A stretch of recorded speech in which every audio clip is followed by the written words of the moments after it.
Yeah, I've sent a message, but it did not. It's not responsive. Okay.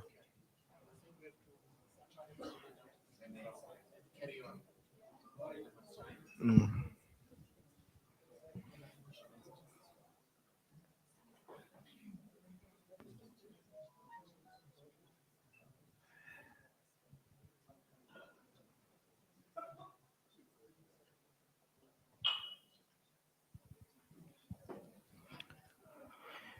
Okay. Good evening, Mzansi. Dumelang Mzansi. I know it's the end of the night, but we're gonna ask you guys to give us one final stretch, one big stretch. This. Well, some of us woke up at 4, so this feels like midnight. But anyhow, my name is Tebogo Mwalusi. I am the national spokesperson of Rise Mzansi. I'd like to welcome you all to this policy discussion. It's our second one. And what a pleasure to see some faces that were there at the previous one. Thank you for it, the return business. And to the newcomers, congratulations for making your way to this amazing experience. We hope that you'll be able to just share openly your thoughts around policy. One of the things that happened when I was sharing with my network that we're having a policy discussion, they felt very scared and apprehensive to engage. One of the things we want to do as Rise Mzansi is make this whole concept of policy a little bit more accessible. So I think that's absolutely important. And today we've got an interesting topic. It speaks around, national identity, which I think is important. One of the first things we do when we walk into a room or we greet someone is we introduce ourselves by our name. It's probably one of the first gifts you get as a human being as you come into this world, which is your name. And usually your name comes with a history. It tells a story about a moment. It tells a dream that people have for the journey ahead of you. And part of this journey is how do we understand this idea of an identity, a national identity, and build social cohesion. Two words that come up in our documents and in our vision statement are the words unity, and the other one in our values is solidarity. And I think part of this discussion is to try and unpack some of those and to really understand how they become meaningful concepts in the context of the Rise journey, in the context of where South Africa finds itself, but also where we come from and how do we deal with some of the traumas that we faced as a people and as a country. But yeah, just some house rules. Just obviously to manage your cell phone engagement in terms of noise and so on. We do like people to tweet, engage with the digital village as much as you can. The bathrooms are as you go outside the door to your left. Just please check which side is men and women because the signage can be a little bit cryptic and you could find yourself on the wrong side. There are refreshments outside. Please help yourselves as and when you feel comfortable. This session should be a highly energetic session, so we hope you can sit as long as you can with us. We do have some people online. We're just trying to sort out the logistics, but hopefully this conversation includes them and we'll make sure we get those inputs into the room in the form of questions. This is a discussion, it's not a presentation. So do not expect that we're going to be talking about Rise Mzansi. We want to understand how you feel. What are your ideas? Part of the journey has been kind of developing this concept of the People's Manifesto. And this is one of those platforms to input into that. We've gone and spanned almost 30 to 35 towns, villages, and cities. We've spoken to communities from sitting in a huddle of 8 people to sitting in a room of 300-400 people. And so this is kind of a wide consultation process of generating ideas and getting insights from how people are feeling and thinking in contributing to this broader idea of the People's Manifesto, which will be the converging moment of all of the work that we're doing. We don't subscribe to the concept of writing documents in a corner and then kind of wanting to sell them to people. We're not in the politics of Verimak. Sorry to those who may belong to that company. We are in the politics of building and collaboration. And that's how you develop vested interest. And so this is why we're here today. So yeah, it's going to be brief. In terms of the intros, what we want to focus on is your contributions in light of the topic. So what I'm going to do is I'm going to hand over to Vuyiswa Ramokgopa, who is our national chairperson. She'll share some remarks, and then we will hand over to our national leader, Songezo Zibi, who will kind of shape the day today and why it is important for us to make this contribution.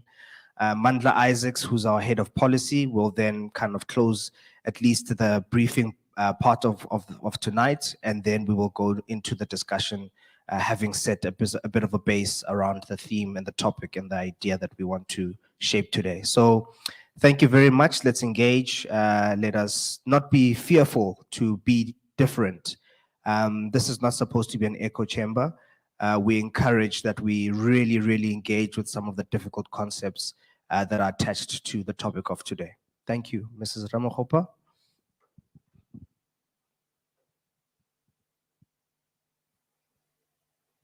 We usually hear claps when we're at the town hall, but Good evening, everyone. Dumelang bakayeshu. Dumelang bakayeshu. Oh, I'm have to stand here. Okay. Sanbonan. Siapil. It's an absolute pleasure to be with you this evening. Vuyiswa Ramokgopa is my name, as I have been introduced, and I am national chairperson of Rise Mzansi. And I'm thrilled, as I said, to be here. It's our second one of these policy roundtables. And the first one actually took place, I think, 6, maybe 8 weeks ago. And, you know, we learned a lot from that session. And I think one of the key things about these sessions is that they really are more input sessions. I think the politics that we've all become accustomed to is what I personally call pick and pay politics. And pick and pay politics is you walk in with your trolley, you look at the shelf, and then you say, no, I don't want this brand, I'm going for that brand. Oh, no, I'm not, which brand is on sale today? Now I'm going to take this brand. But it's a one-sided interaction where we, the population, are kind of the customers, and them, the politicians, must sell us something. And really part of what we're trying to do here is to inculcate a new culture of political engagement that is inclusive, that is conversational, and that is practical.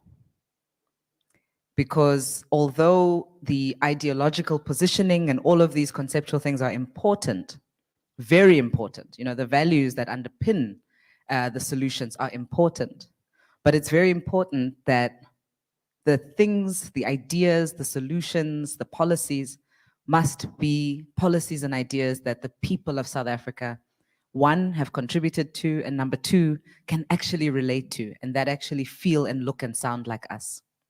So that's really what these engagements are about. And I think it's also important for many of us who are not necessarily on all of the social media platforms and don't see everything that we do, to recognize that this is a much bigger process. This particular forum, us being here today, is but one of the, I think now, over 50 such engagements that we've had at all levels of society in many different quarters of South Africa. We have, I think now it's safe to say we've been to all 9 provinces. We've been to all 9 provinces already.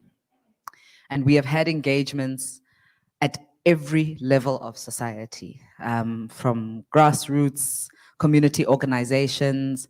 Today, for example, we were in Soweto doing a business sector engagement with small businesses and local township entrepreneurs.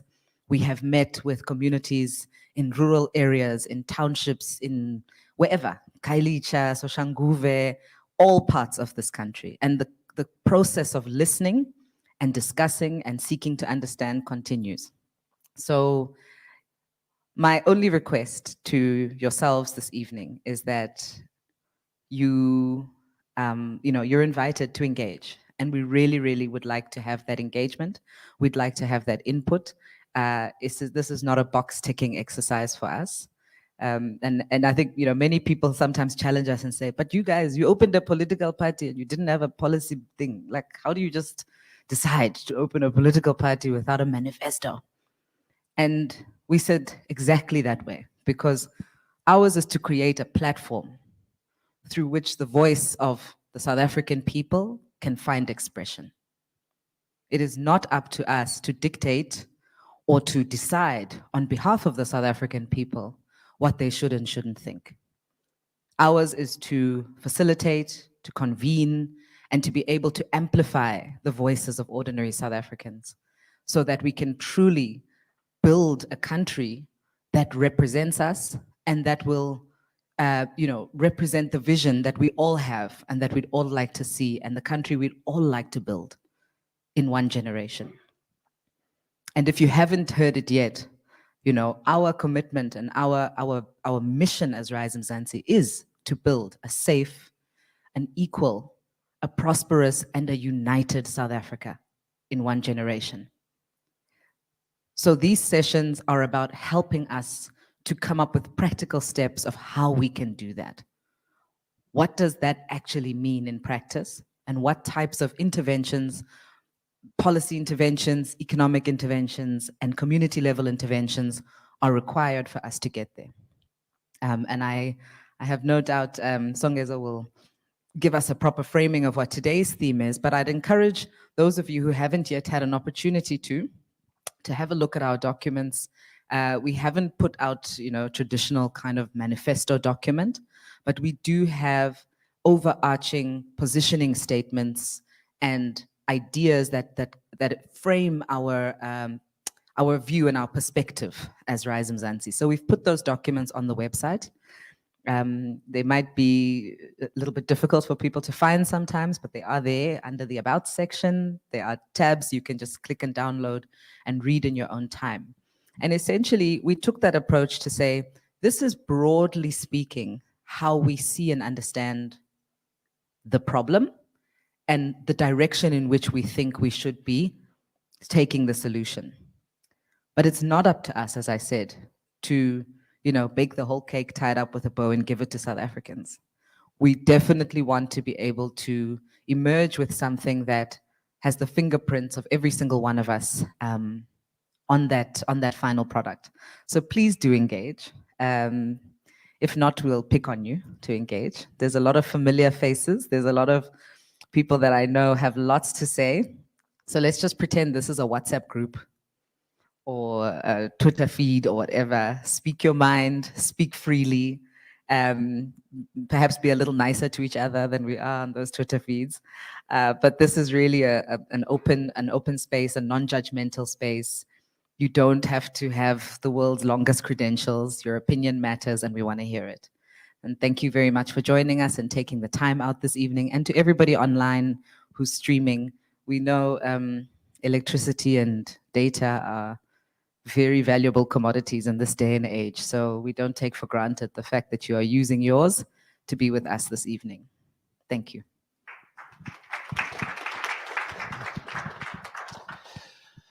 Thank you, V, and good evening, everyone. So I use my glasses to read on the screen. And when I look at people, then I can't see them properly. So I'm gonna have to so I'm going to have to try and find a compromise. So good evening, and thank you very much for being here, and to the many who've joined us online. So I just want to say that to remind everyone that we've set ourselves a rather ambitious objective or purpose, and that is to do much more than what we expect out of so-called policy discussion. We have said we want to try and reimagine South Africa in terms of what it can and should be.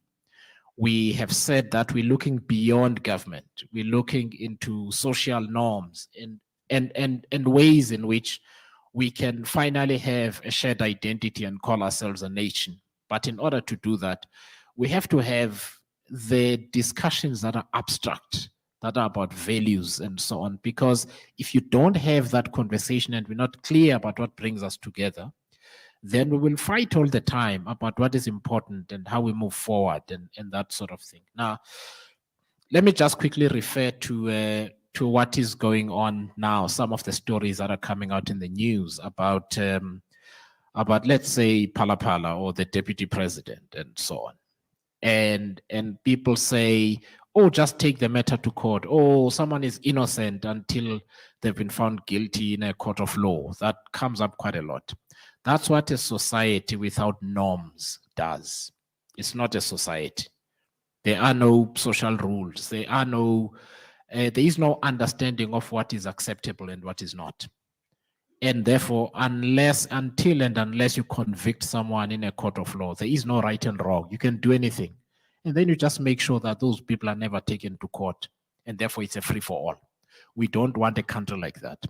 In a way, this is some of the conversation we're going to have. But there is also a narrower way in which we're going to do this. And that is the lens of social democratic politics.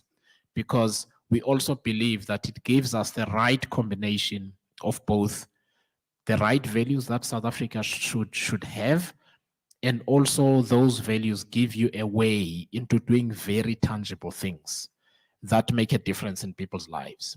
And that is why we've gone this way. So thank you very much for being here this evening. So let me first talk about what we mean by nation building, because this is important. Nation building has had a bad name because of the lack, let's say, lack of transformation, for lack of a better word, or slowness of transformation and so on. And so nation building in our definition is not reconciliation.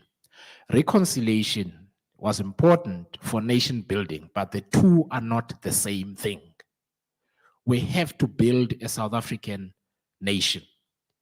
And in order to do that, there need to be values that bring us together as South Africans, that upon which we can build an identity and an ethos. And nations don't get built by osmosis. They have to have a character. It needs to be possible for people to listen to us talk in other parts of the world and say, this person is very likely South African, without asking you. That is created. It is not, it is worked for, let me put it like that, rather than created. We have to work for that level of clarity and consistency. But this is not just about other parts of the world. It is also, it is a lot more than getting people to stop hating on each other. So right now, South Africa is not a nation. We do not have a clear national identity. And if I were to ask a question around the room, and maybe this is one of the things we just need to talk about when I sit down and Mandla is done, when he's done with his few minutes, is what sets us apart as South Africans from anyone else in the world? What really is it? I'm not sure you would get the same answer from more than two people in the room. There are many, many things. So there is no clarity, first of all. We have no commonly accepted social and political norms. And so this is why we have catastrophic failure in so many areas. We have a national football team that has fallen far behind countries with far less resources. We laugh with resignation when the Proteas choke and don't win the World Cup when they should. We've come to expect that the Proteas will never win the World Cup, no matter how good our team is, because we choke. At the same time, we expect the Springboks to have a decent chance of winning the World Cup. That's schizophrenic. Why don't we have the same expectation of a lot of our teams? And it is possible to generally have the same expectation. 30 years into the democratic era, we still have racism, xenophobia, homophobia, transphobia, sexism, and misogyny, all of which are increasingly expressed openly with a tinge of violence because people get killed. V was at a funeral in Orange Farm of somebody who was killed in a homophobic hate crime, a young person. So when we are a society with norms, we understand what increasingly is becoming accepted and what is not accepted. So we go forwards and we go backwards, depending on where you are and who you are hanging out with. We have people that are openly defending corruption. When people are asked to account for corrupt activities, there are hordes of people who say that person is being targeted politically. That is why they're being asked to account. The conversation has become so twisted.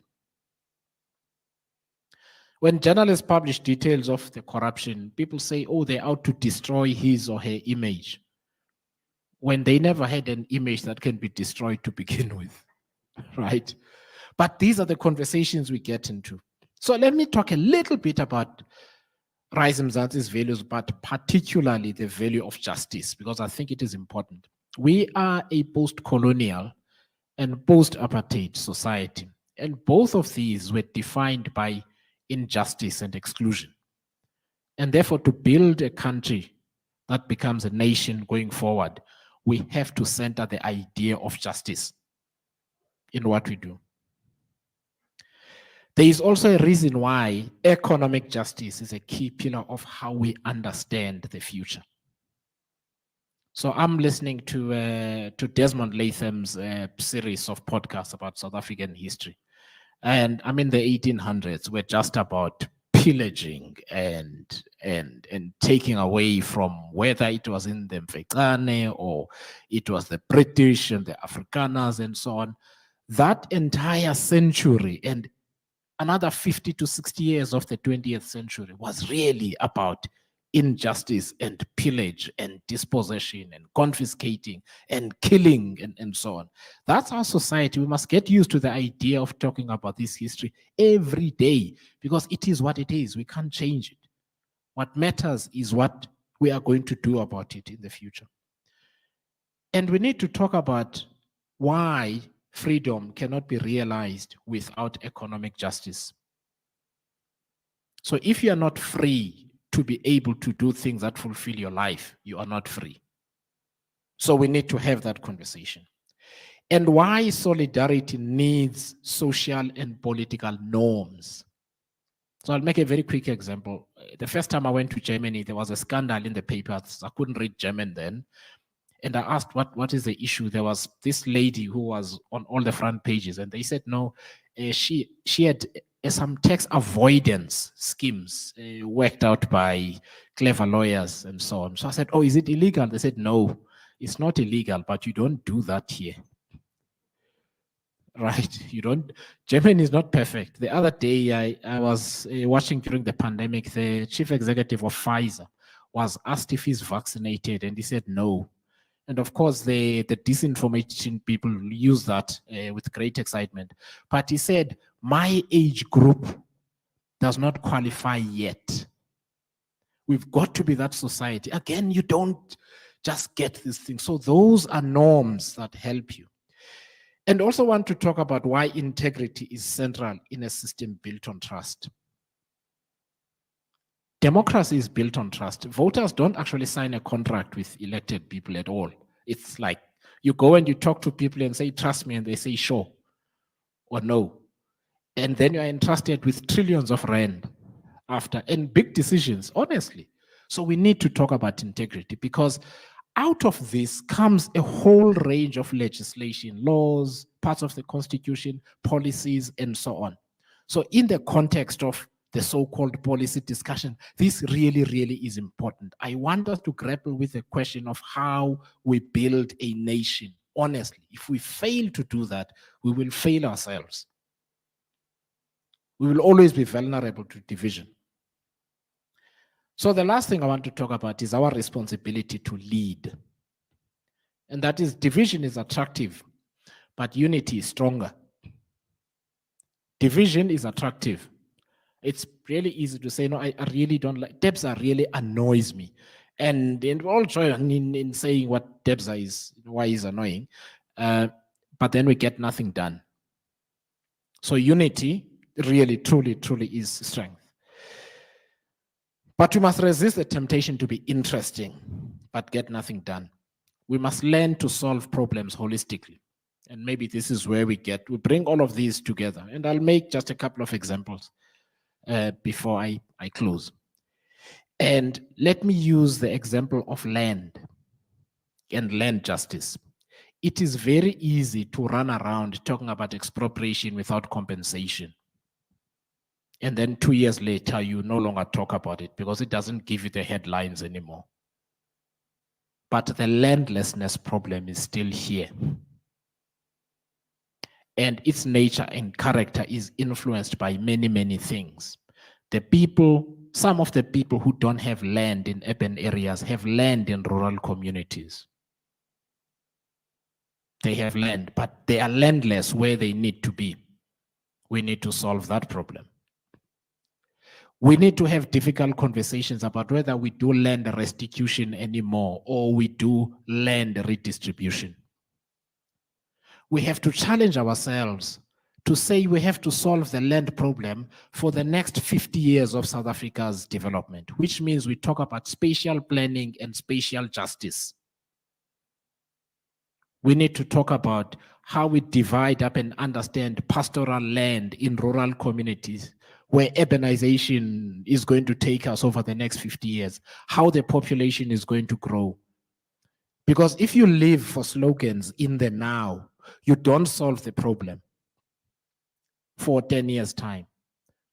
We have to learn to be able to have a conversation, therefore, about land and spatial justice and land access that ensures land and spatial justice in 40 years' time. The child who is born in 10 years' time needs to have land in 30 years' time. Now that's justice. Let me make another example I make all the time and then shut up. The people who have to spend much of their income trying to get to and from work and never get to be parents because they live and work too far and they remain poor despite having a job, that's racism. It's not just someone calling you the K word or saying they're not going to cut your hair and so on. Why? Because it is the spatial racism and spatial injustice that apartheid was about. And so you have to create policy instruments that help you to solve that problem. Now we say we're doing justice. And we are building a nation because morally we want every person to be a parent and every child to have their parent in the home to help them grow, to advise and to guide and help them with homework and so on, and watch them play sports. These might look like superfluous things that we talk about, but they are really important. So what am I trying to say? I'm trying to say that in this room, as we have this conversation, it really is okay to talk about moral and seemingly superfluous things like family and so on in this conversation. Because if we can't have policy positions that respond to those realities, then we are missing a trick. We are not building a nation. And the reason these values are important to us is because they take account of our history, they take account of our present, and they center justice in how we are going to build the future of South Africa. So for those of us who may have been expecting a deeply ideological conversation about the left and the right and so on, you might be disappointed because those isms ensure that you never deal with things in the way that people talk about the things that affect them. Of course, you can bring the isms, it's fine. But what I'm trying to say is let's have a salt of the earth conversation here tonight. And hopefully by the time we leave here, all of us have got a lot to think about and chew on. And then we contribute to the rest of the more technical work we're going to be doing together to craft a manifesto. Thank you very much.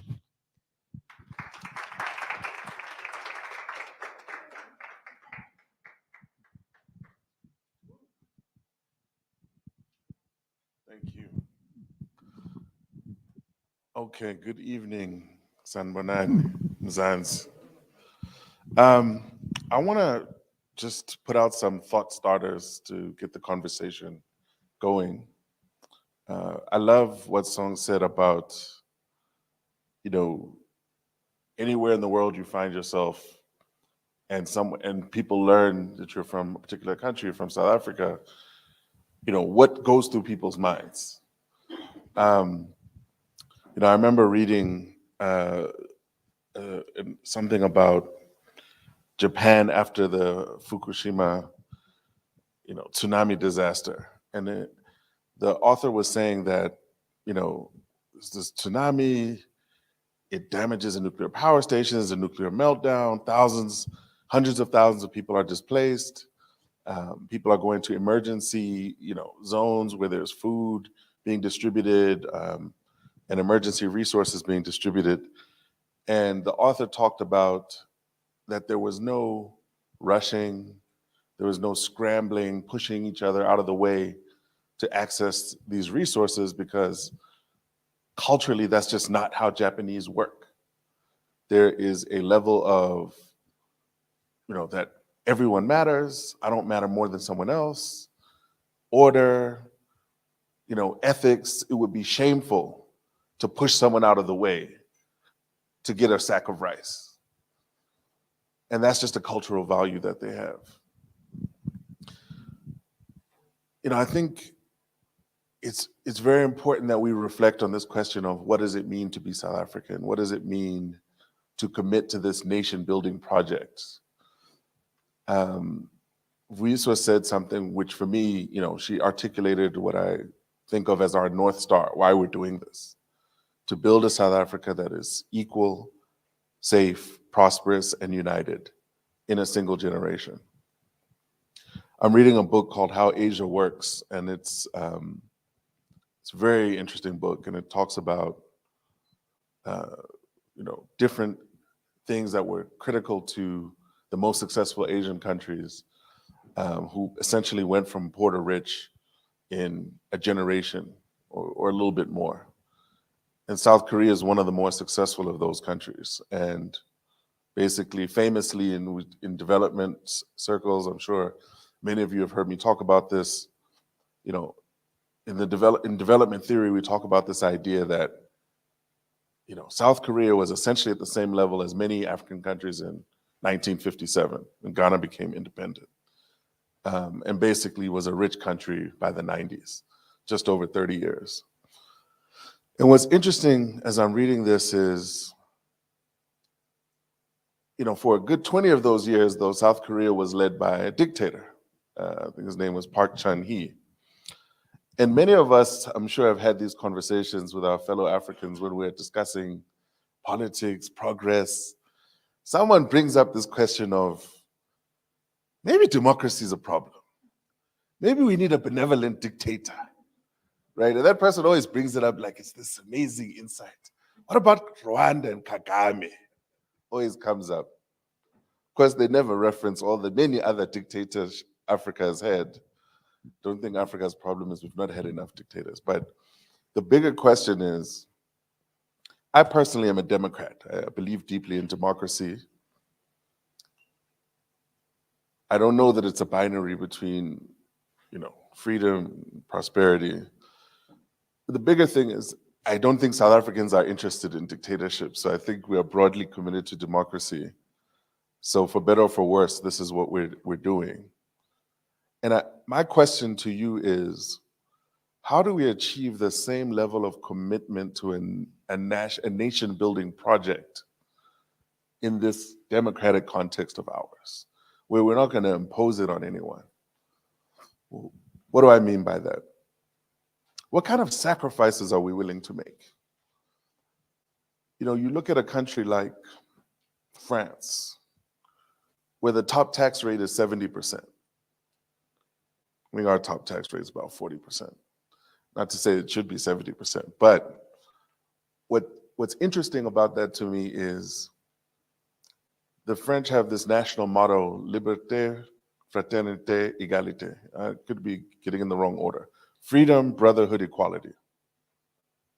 And I actually once read The Economist had this series on like primers for if you're traveling to another country on business, here's some things to know about that country so you don't get in trouble. And one of the things they said about France was, be careful in France in how you talk to people, because in essence, their occupation has nothing to do with, like, their social status has nothing to do with their social status. So in other words, don't think because someone's a waiter, you can disrespect them or talk to them any kind of way. In other words, they'll tell you where to get off, right? Because equality is a core value in France, and therefore they are willing to pay very high taxes.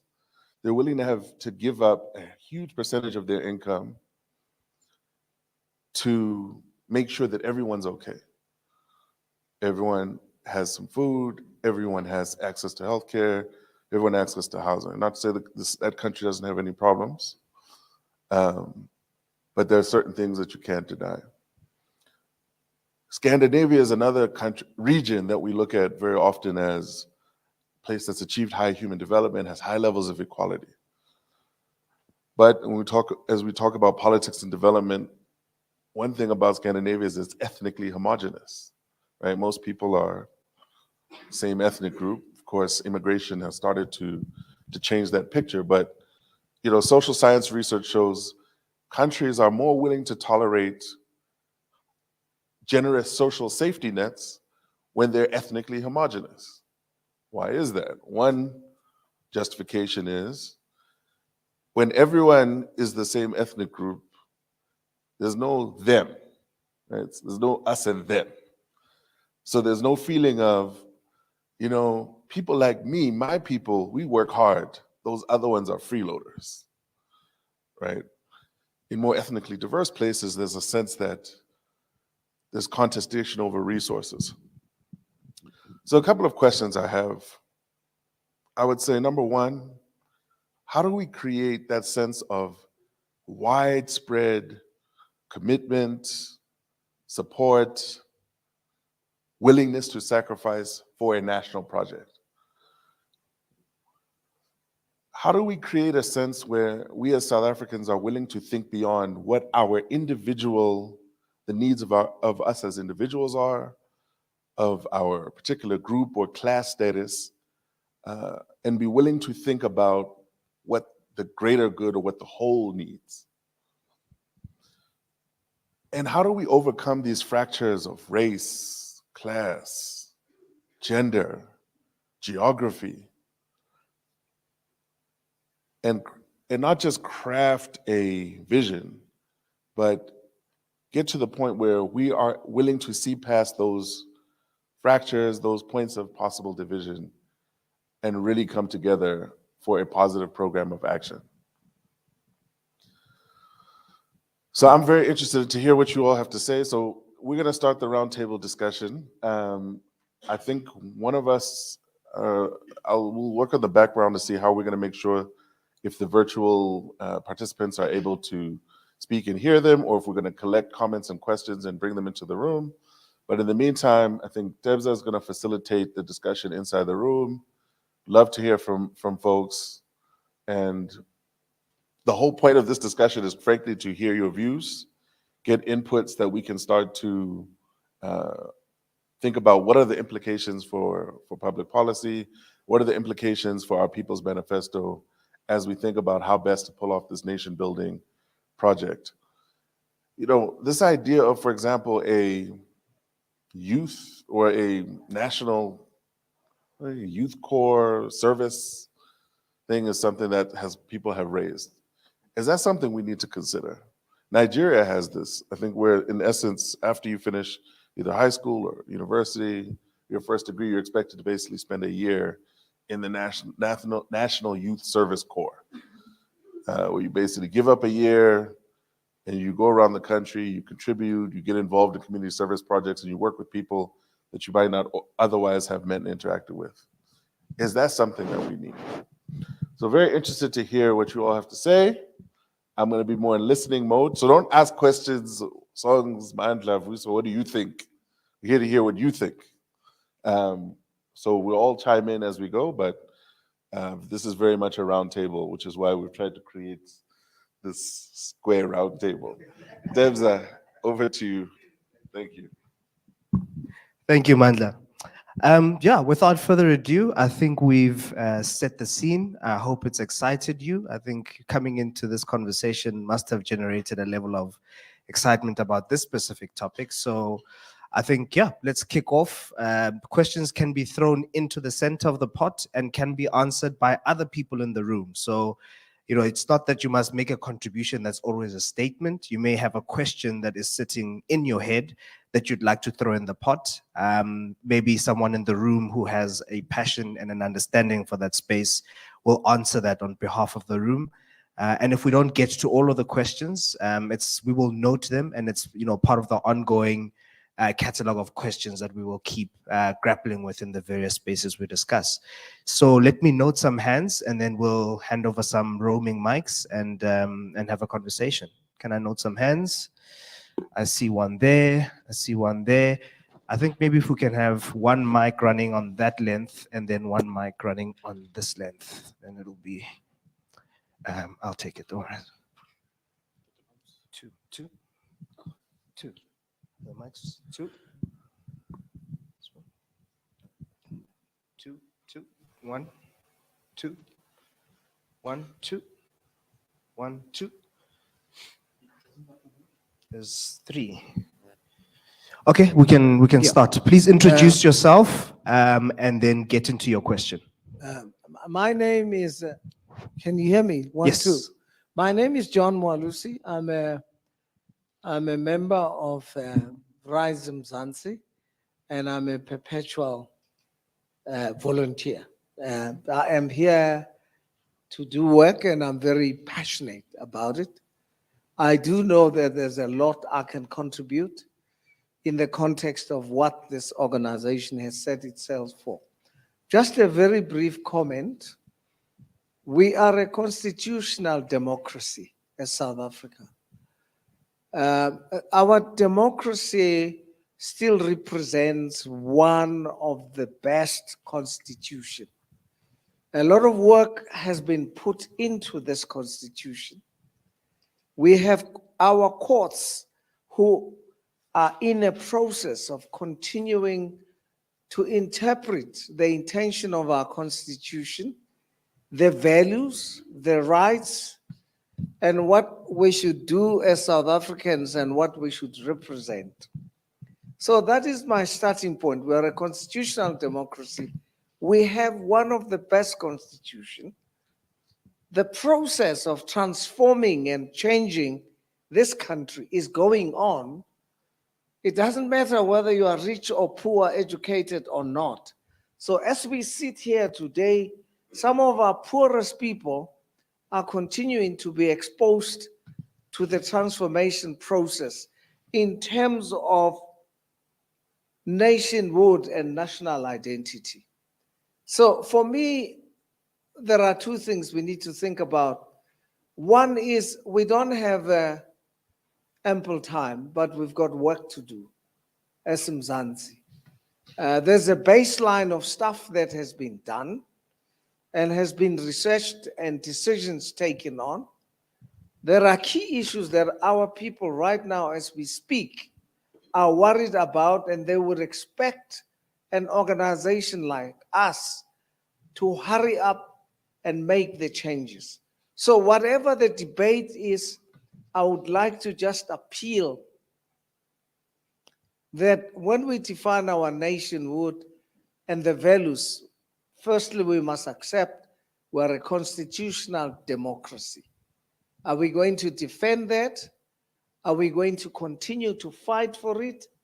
Will it represent the basis of a revolution that has started in our country? That's the first thing. The second one is how quickly do we get to pick things in our constitution to begin to deliver benefits for our people? People have waited for too long. And this is a process that will develop over time, but we can say that a lot of work has been started, a lot of work has been defined. Let us as Mzansi identify 5 of those key things and start the process of engaging and putting in programs that will make this more real and realistic. I will pause there, but that's what I want to challenge us to do. Thank you. Thank you very much. Thank you. I'm Brenda Madumisa from Wise for Africa. So I saw your invitation on social media. I had had a conversation with Songezo a couple of months ago. He disappeared, so, but I understand Songezo. So I decided, let me come and hear what Mzansi is all about. For a number of reasons, but chief amongst them is a country that is debilitating and overwhelming in its posture and everything.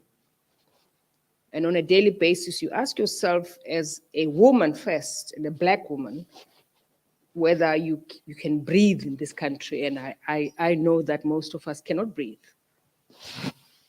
So has this democracy worked for me as a woman in this country with a very good constitution that guarantees the right to equality, but every day of my life I've been bombarded by visions of men and their power and control over women that leads to violence, right? So when you talk equality, and this is one of your values, we then have to grapple with what that equality means, because it's not the same for everybody else. So how are we going to ensure that as a woman, I have the same chances and opportunities to advance, to develop, and to thrive and prosper, right? Because my gender has made it impossible for that to happen, because I'm violated on a daily basis through control, through power, through violence. So any policy decision that we want has to be intersectional in its approach, right? So you cannot divorce talking about the economy, talking about education, health, town planning, transport design, and not take gender into account.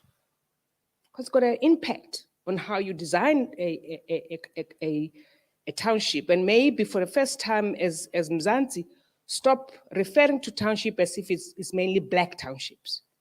So establishment of a township is what city and government talks about, is that we establish a township, and a township can be anywhere and everywhere. So one of the things that we need to start to do away with is to think that when you refer to a township, you're referring to Black people and those townships that you think are in the Black areas. So intersectionality for me is key in how you're going to carve nation building. So let's just talk about this nation building, because I also struggle with it and ask myself, why, when you see someone go through a red light, and that's okay, right? And we are accustomed to that, and we think it's okay to just go through a red light. It's okay not to say, and we live in a country that makes us not to question or even address someone for doing something that is wrong, right? We're willing to pay a bribe to get your invoice to be processed. And we think that is okay. And we justify it and we explain it away, right? And we need to look at ourselves. Why is it that we encourage that kind of behavior? Because until we do the self-introspection ourselves, why is it that it's so easy and acceptable that you can pee in the street and someone is home and not see anything wrong with that? And so I do that, and I'm going to talk about that because it's important that if we want to build this nation, the sacrifices that you talk about is that when you see something that is not within the law, you deal with it, you there and then, right? And you're hoping that the institutions are there to support once you decide to report it. And we'll get to the institutions. But also in this nation building, because we are a country that we point fingers. It's you, white person, it's you, man, it's you. And And no one wants to be held accountable. Not a single South African wants to be held accountable for their own actions, because we've got a way of explaining things and justifying them.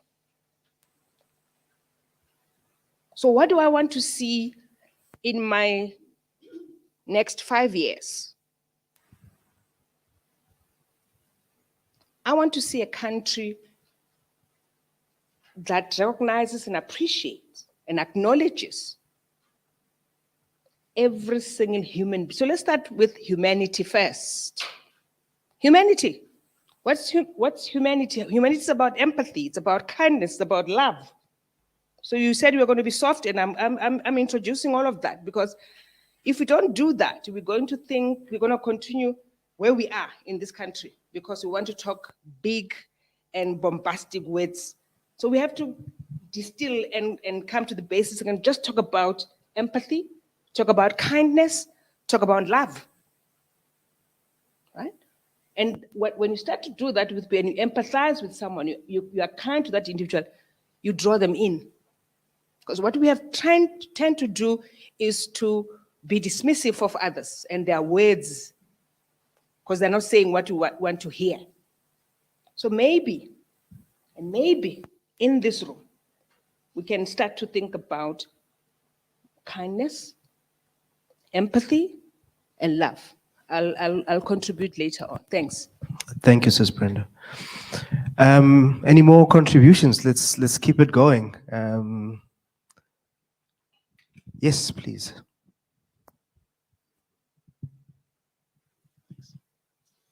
Hi, Malik Dasu. Yeah, well, first credit I think to you guys for organizing sessions like this. I've had the fortune or misfortune of joining a lot of smaller political parties in their sort of starting phases, and yeah, it doesn't often work like this. So credit to you for that. I think I have one contribution. Maybe it's a sort of question to the organizers. Is you know, there's obviously trust has been eroded by politicians, largely because there's a massive disconnect between what communities want and what they're offered. And, you know, when protesting doesn't work, and when, you know, reaching out to your councillors doesn't work, then people sort of lose faith in the political system.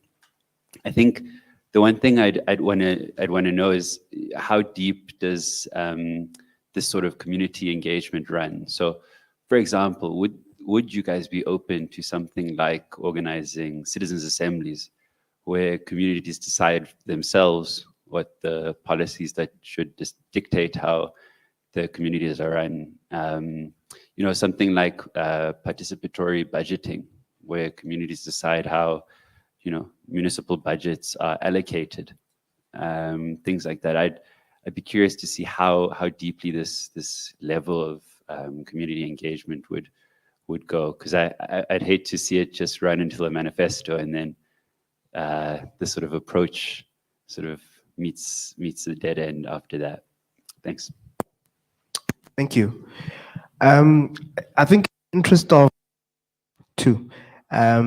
of also making sure that we deal with the issues that are tabled, I am going to ask Mandla, I'm going to ask Vuiso, I'm going to ask as well, to respond. Maybe it's not an answer to the question, but at least a thought around what has been contributed, just so that we don't leave too much on the table and people feel as though, you know, there wasn't an intention to engage the issues that are tabled.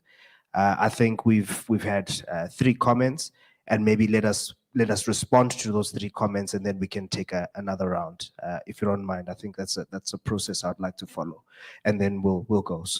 So I don't know, Songezo, Mandla, Vuiswa, do you want to respond to some of the stuff?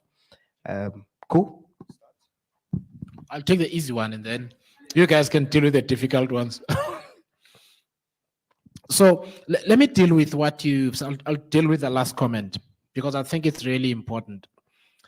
I think what we are trying to do with this is also is the idea of democracy from below, as far as possible, because we have built this democracy now over the last 30 years on a transaction, which is a few people will tell you what their ideas of how to drive change are, and you subscribe to it. And they go away and they decide how they're going to do it, if they do it at all. And then you have intersecting in that process, there are conferences that take place every 3 or 5 years or whatever the case is, and decisions are cast in stone until there is another conference, even if the conditions change. So that becomes a second thing.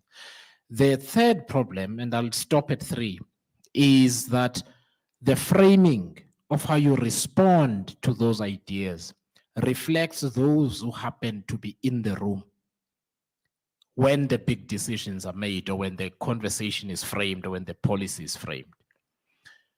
We are trying to open up that space a lot more. And so we have this ethos that says the personal is political.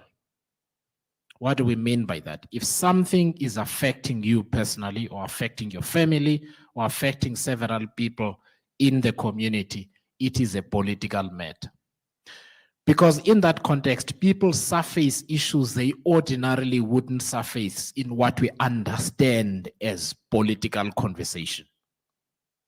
And for me, at least, I have learned a lot about the assumptions we make. And I make this example all the time because it kind of, especially coming from a village where mental health issues are not a big thing. But when you go to communities and young and old people continually raise issues of mental health, it forces you to think differently about appropriate public health and other responses from a policy perspective, right? And so, and the last point I want to make this is that one of the reasons we have volunteers rather than members, as it were, is that democracy is a participation sport continuously.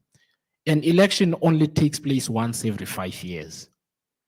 But what do you do in between? You need to participate in the discussion, in the organizing, in the mobilization, in the decision making, and so on and so forth.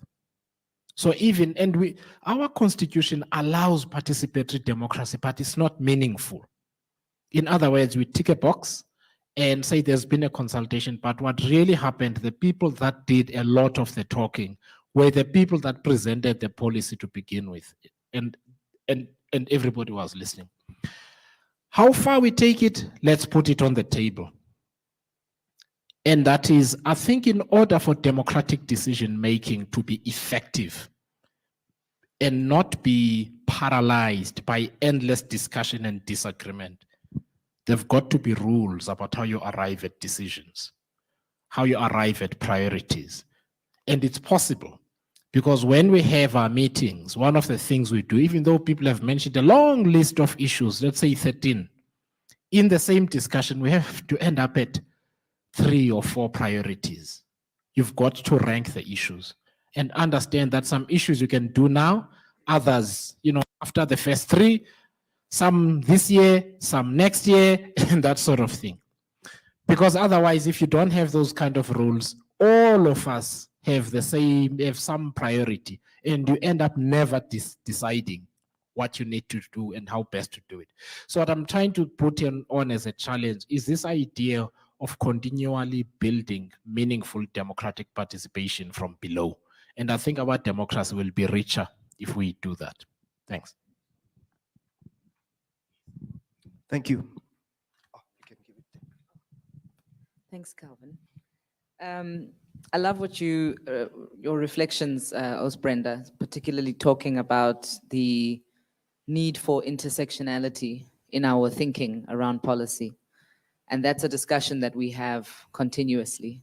I think Songs often talks about, and yourself, Mandla, talks about, what do you call it? System leadership, and just part of the problem that we have is this siloed approach to policy making, and the fact that we don't look at the interconnectedness of society and how different issues cut across society in different ways. Another big thing that we talk about, in fact, and you talked about centering kind of gender and prioritizing gender. In fact, one of the things we talk about is centering the family. Every single one of us comes from a family, somewhere, somehow. Whether it's a functional or a dysfunctional family is not the point. The point is the family is the smallest nucleus, really, of society. And we have to be able to solve for the family before we can start to want to solve for the 60 million people. And so it speaks to some of the things that Songs touched on earlier when he was talking about spatial planning. You know, if you're centering the family, it's a very different conversation. We're actually saying, what type of towns and cities do we need to build to ensure that families then are able to have the most productive, the most resilient type of environment? So if we want families to be successful, what does a city need to look like? And how do we then build inclusive spaces? One of my friends, for example, recently opened a business. It's a plug, you know, for him, but it's Coco Magic Eatery. And one of the things he was solving for was the fact that he likes eating, you know, going to these chisanyama kind of places to eat the food we all like to eat. But unfortunately, these places tend to not be family friendly. Dikodi Kawashe or the Kaikai or Kochisanyama, it tends to be not a space that you can go to with your children. And so he decided to start a restaurant that serves all those nice things that people want to eat at the Chisanyama, but does it in a way that you can bring your children along. And that's what happens when you start to think, you know, and target the concept of family and ask yourself, how do we restore the South African family? So many of our social ills are caused by the systemic destruction of the South African family.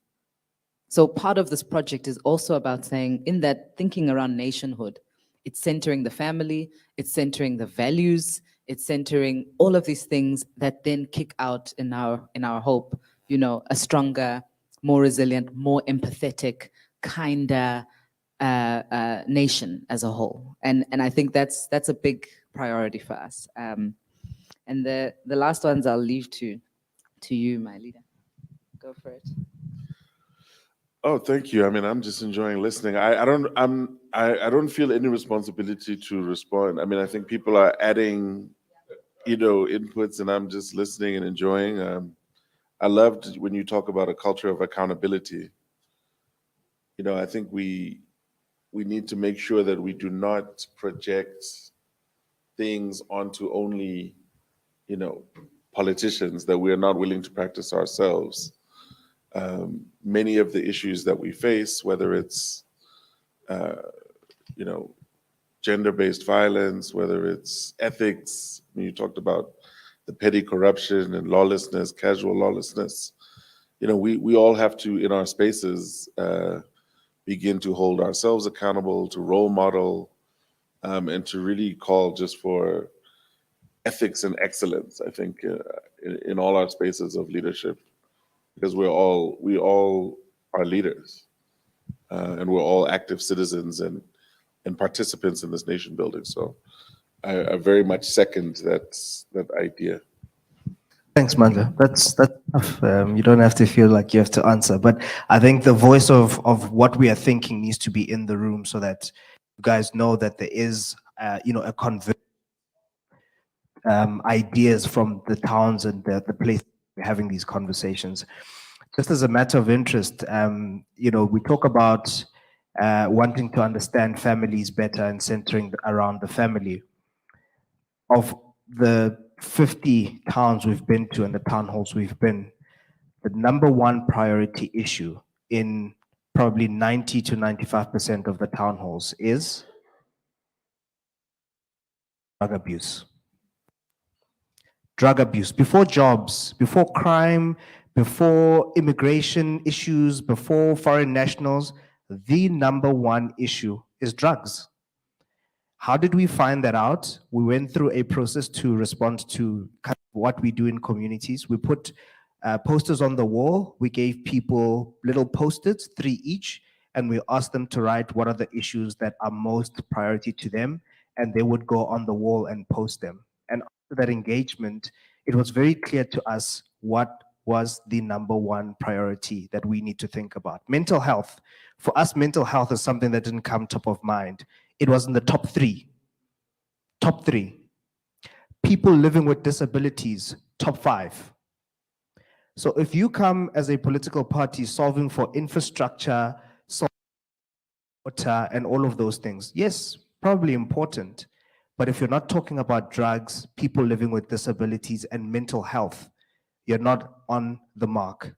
And it just speaks to the type of democracy we're trying to go on a journey and shape as part of our engagement. So I just wanted to share that as an insight based on some of the work we're doing. But let's take another round. Oh, yes, we will go online. Are we able to hear them?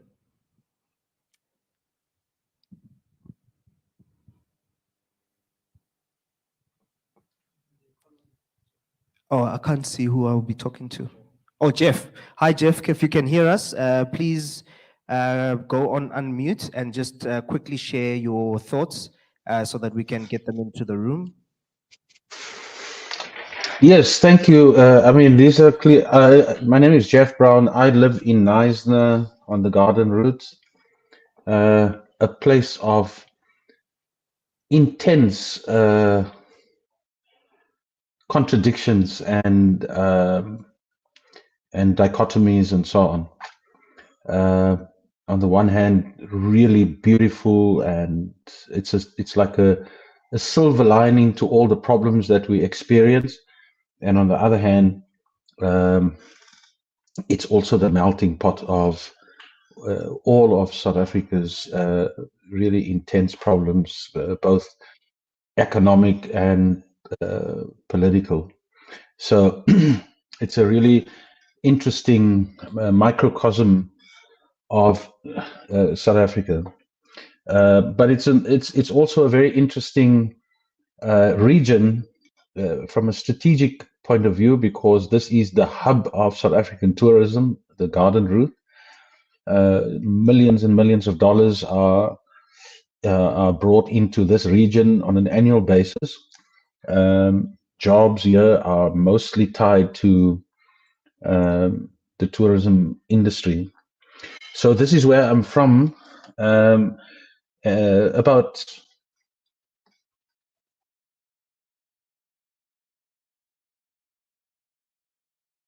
It's connectivity. What time is it? It might be load shedding. Okay, please, let's try get Jeff back for him to complete. In the meantime, you're noted. Please go ahead.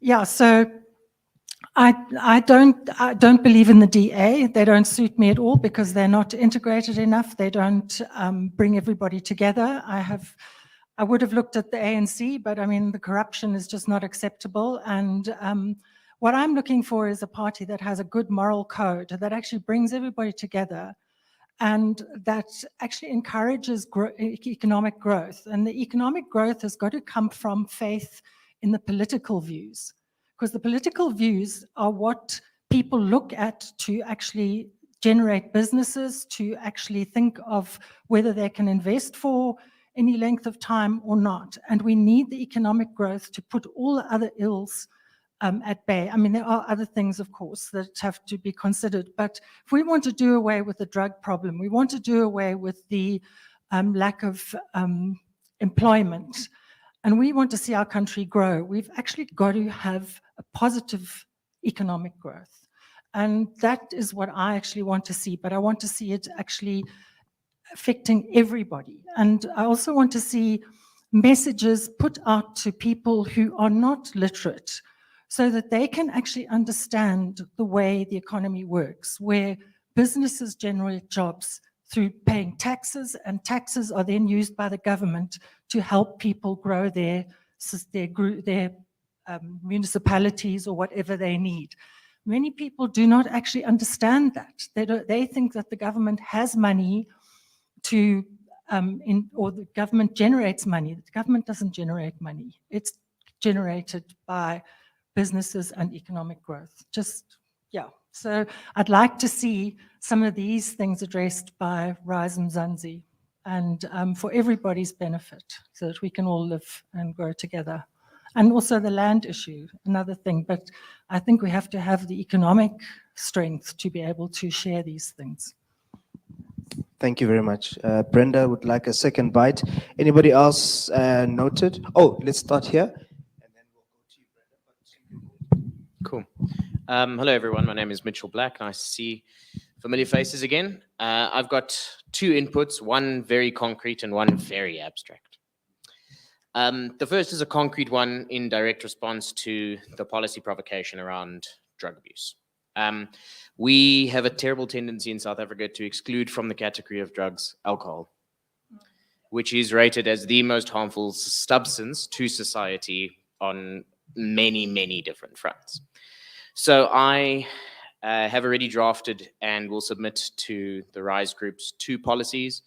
One is an alcohol abuse policy that specifically looks at curtailing or better managing our relationship with alcohol as it debilitates our country.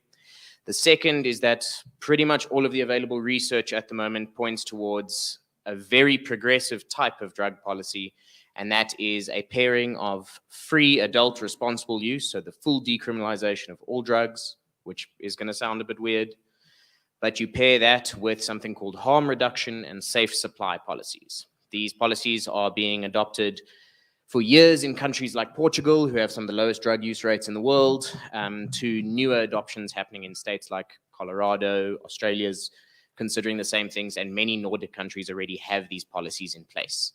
The research has been done to ask, how do we deal with a society's harmful relationship with drugs and substances, in full knowledge that you will not stop a private individual from doing something if they want to do it. That is a fundamental freedom to put something into your body if you are a human. So managing those two tensions has been the subject of significant research, and I think we can really benefit from considering these types of very, very progressive policies.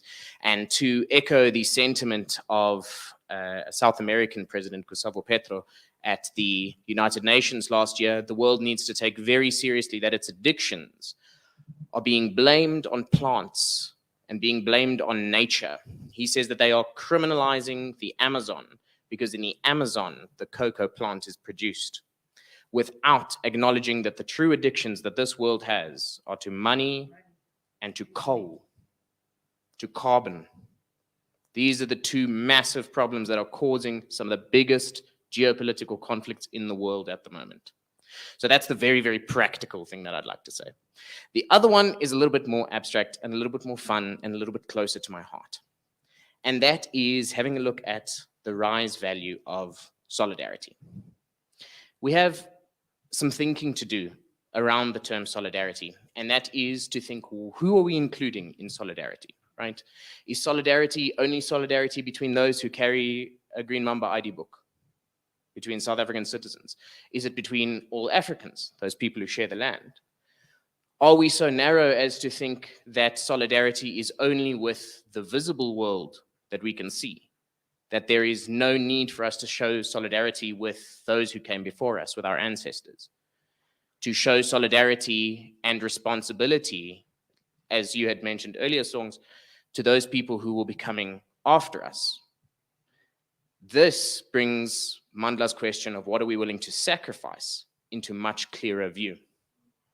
Because the types of sacrifices that will be needed from our generations alive today in order to ensure that in 40 years you can have a safe, prosperous, equal, all of the things that you guys have mentioned, society, it requires significantly more sacrifice than most people are going to recognize. And that sacrifice will also vary from top to bottom in society, depending on people's level of material sustenance and so forth.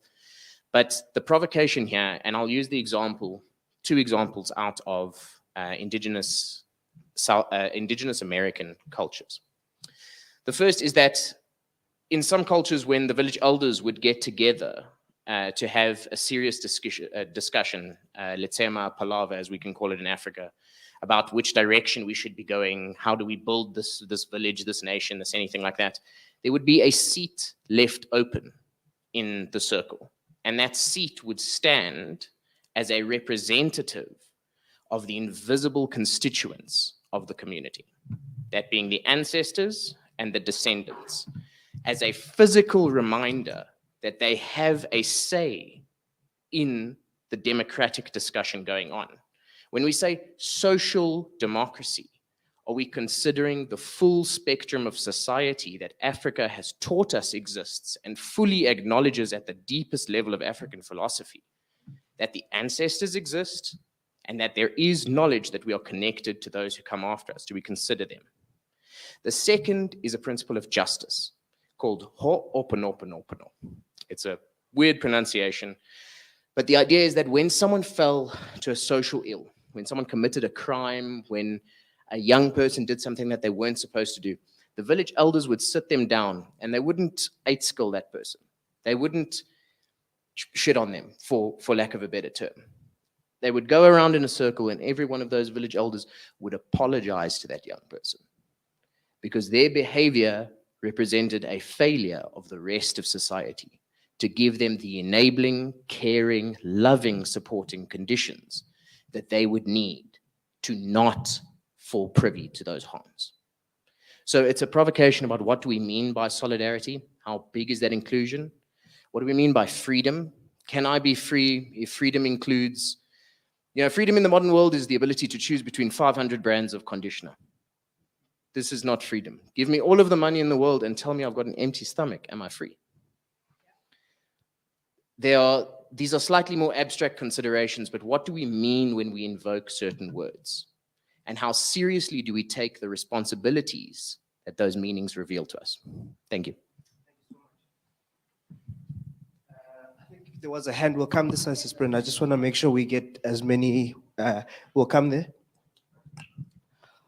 Hi there, I'm Gathuku Matheri, and when the topic of nation building came up, I think I was especially expecting a lot of specific policy discussion, because when I look at the Constitution of South Africa, I think in the preamble, I have it here, it specifically tells you already what I think the values of South Africa are founded on. So we, the people of South Africa, adopt this constitution to heal the divisions of the past and establish a society based on democratic values, social justice, and fundamental human rights. Lay the foundations for a democratic government. And it goes on and it says, to improve the quality of life of all citizens and free the potential of each person. And I think if you were to actually take 3 words out of that,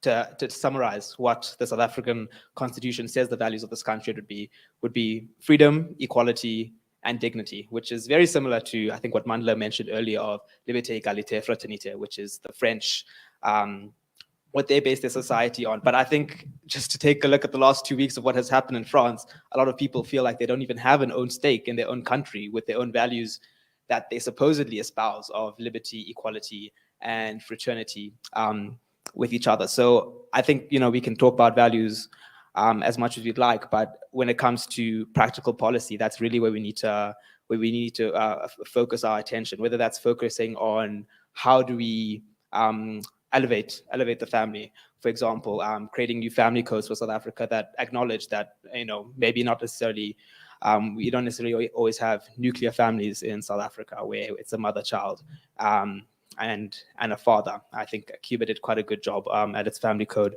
at analyzing the different dynamics that a family situation can take. Or another factor, which I think South Africa to an extent can be commended on, is the concept of a welfare state, which I think is the concept of a caring state, a state that looks out for its citizens and looks out for its people. I'm personally a big supporter of the concept of basic income grant to be implemented in South Africa for a variety of reasons.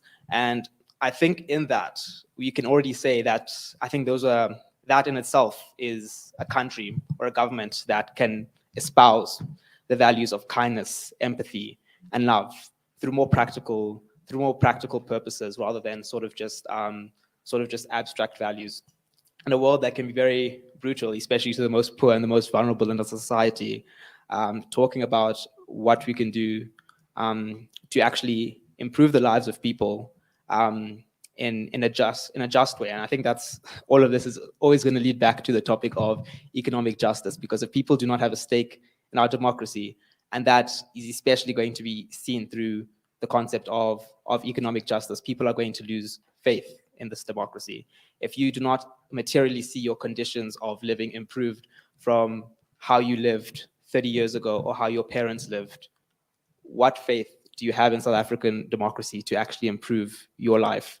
To actually, and that's I think where the conversation about, oh, we simply just need a benevolent dictator. So if we're not able to practically implement what our constitution has said for the last 25 years, there's really no point in constantly repeating the values that we want to that we want to implement. So yeah, that's really what I wanted to say.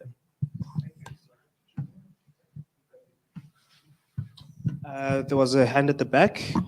Jeff, we recognize you online. We'll come to you. Oh, thank you. My name is Matume Alpha Saravana. I'm from Soshanguve. I'm an activist. Also, a field organizer at the moment for Soshanguve North. Okay, mine is very short and simple. I heard the leader songs saying we should discuss more about the land issue. So mine is like I need to know and understand more about the position of a Rise Mzansi with regards to the land issue, because when we go around our locations campaigning, we often get the very same question: what's your position with regards to the land issue? Another thing is problem solving holistically. I think as a Rise, we should also consider the small town regeneration. Why I'm saying small town regeneration is because most of people leave their own hometown to come to Gauteng seeking for employment. And it's about time that as a Rise can make a difference with regards to that, because we can address this small town regeneration by so saying we as Rise Mzansi, we can put this on our campaign, saying let's make sure that we develop, or rather have a plan to develop all those small towns so that people cannot leave their old hometown and come to Gauteng and seek for job. I thank you. Thank you very much. Brenda, we're going to take you, then we're going to go online to Jeff and Kagiso. Thanks. Have we looked at, so if we are centering, and I think it's a good idea, because we've been advocating from a gender lens around new working time arrangements. We live in a country that forces you to wake up and be at work at 8. And maybe let's ask ourselves the question, who said work must start at 8 or school must start at 8 o'clock?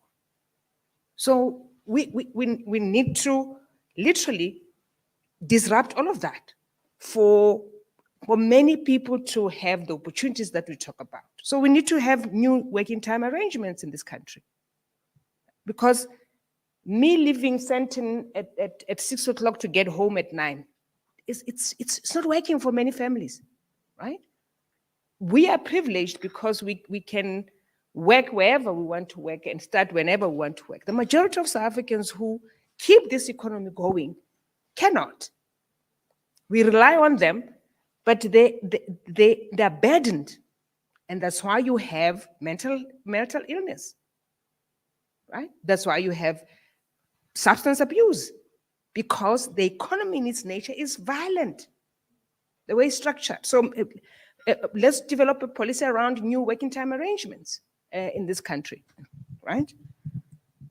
The second thing is I think we have to introduce across, and I forgot your name, Susan. If we want every South African to understand how government works, is that we have to introduce governance and civic education across. Yeah, no, very simple. We can do that, right? But we have to do that, because I have seen where someone doesn't understand how. So I used to serve in a tribunal, which is a rental tribunal, and you someone is complaining about the cost of the water. And I said, do you know that the cost is not set by the landlord, it's set by the municipality? And the person doesn't understand that why? No, it's not municipality, it's the landlord, and I'm not paying the landlord. And if people don't understand how municipality comes in to determine, oh, sorry, I'm not used to that. It's then that you require that civic education and then governance, so that we all have an appreciation of why we need to be selfish and protect this country and make it work, right? Thirdly, it's around, and you just mentioned it, but around critical thinking, right? And I normally say that we have employed people as CEOs, as DGs, but there's no thinking, the capability to think, right? It's like they're parrots. They, they can't think outside their political party instructions, right? So critical thinking is key and important for anyone who is a policy analyst, a policy formulator, and someone who is requested to execute, right? And I don't know how we ensure that we get thinkers, because we've allowed people, we have created an environment that allows people not to think because we think we can do for them, right? So we nanny them, and in the nannying, we make them zombies. I mean, at the moment we are zombies, all of us, because we are plunged into darkness daily, but we are okay. If you can afford to buy an inverter and a generator, you're okay, right? So we are zombies working. And finally, when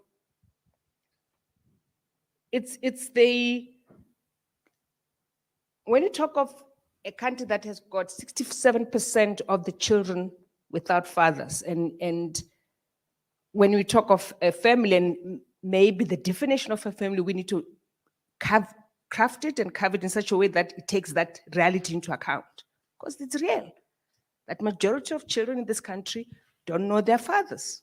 So it's the mothers, it's the extended family that step in to make sure that things work. But in our design of trying to develop a working country, I'm going to give two examples. You touched on South Korea, right? And the other one is how the Olympic team in the UK, when they were looking for where to build this infrastructure, they were very clear. Their planning was not for the Olympics for 2 weeks. It was a long-term view that they took. So we're going to find a site in Stratford because it's a depressed area. Unemployment is high in that area. There's never been development. That's where we're going. Now, if you look at Stratford today, it's the best because transport network, hotels, malls, and the stadium, which is a tourist attraction. So, and that's the critical thinking that we require, because you're looking for someone not to think about planning for now and a immediate satisfaction, but it's long term, right? The village that the athletes were staying in were turned into family accommodation. When they were being designed, they had the family in mind, right? So that's the first thing. The second one is around South Korea. You know that it's between the South China Sea and the Black Sea. They don't manufacture anything. They're generating power. Over 60% is nuclear, right? If you look at their only thermal plant that they have, which is the ship coming in with coal, that coal is not packed somewhere where it gets rain and we have to be low shed, right? It goes straight into the plant. Straight into the plant. Every second day, the ship comes in, it goes into the plant. They knew that they don't have the resources they don't have gold, they don't have diamonds, they don't have titanium, they don't have uranium. But with the little that they had, they turned it around to work for them and to ensure their biggest They consume rice. They don't have land. What do they do? Every single piece of land that they have, they grow land. They grow rice because they know it's a staple food. Every single small piece of land, they grow rice because they are not going to have a security issue when it comes to rice because that's their staple food. So that's the critical thinking that we need for ourselves and to start to look at what makes us tick to make sure that we don't have hunger in this country. We can't have families that go hungry in this country when we have plenty, right? Thank you. Thank you so much. I'm going to go online and then we're going to close with a comment and contribution there to just get a response. Am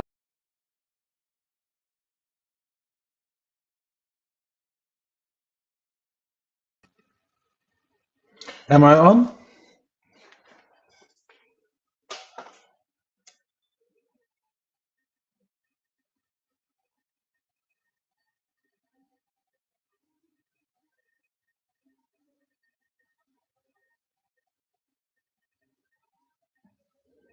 Am I online?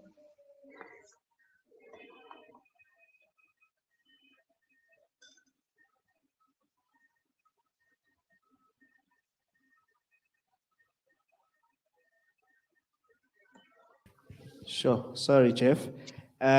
Jeff, maybe let's just check Kagiso. Kagiso, go ahead. Am I audible? Yes, please go ahead. All right, thank you very much. My name is Kagiso Monyadiwa. I am from Mahikeng, Northwest Province.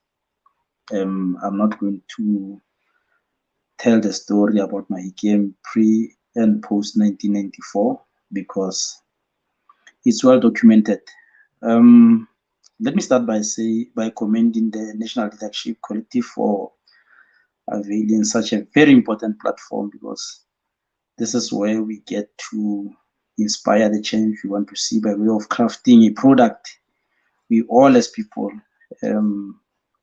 can take ownership of. And I must say this qualifies Mzansi to be a people-centric political party.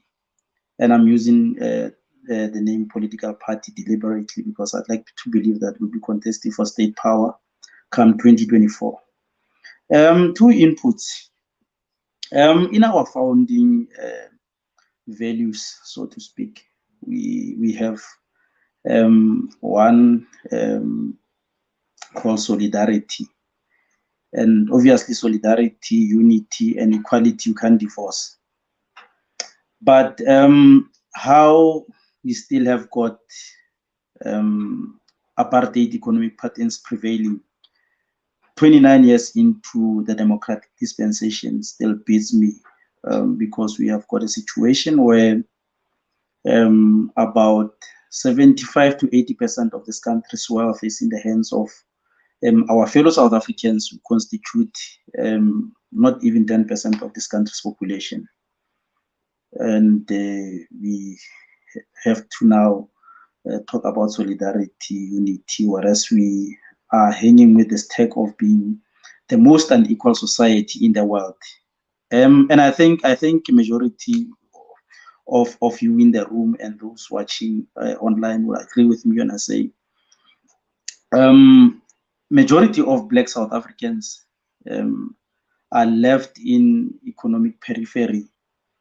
And therefore, it's incumbent upon us as Rise Mzansi to kind of like create an inclusive policy position that seeks to unite the society because, you know, I would not want to prescribe as to how that should be formulated, but maybe safe to say for now that we take this to people in our respective communities so that they be the ones prescribing or suggesting or making or forming a policy position around the economic inclusion of all.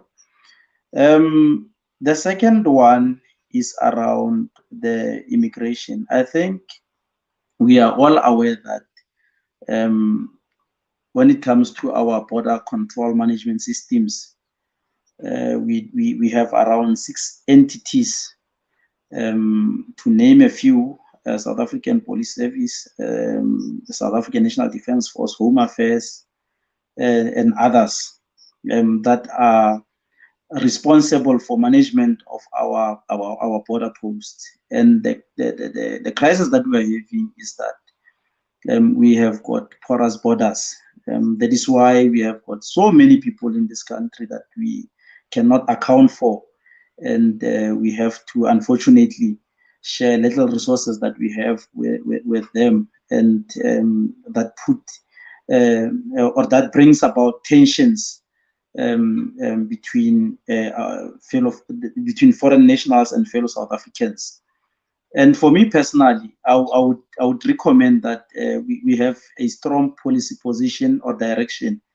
Maybe say we have a policy position that maybe suggests that we have maybe say one directorate, because as I look at these 6 entities that are responsible for our border management mechanisms, they all have their own respective modus operandi. I mean, South African Defence Force come with their own.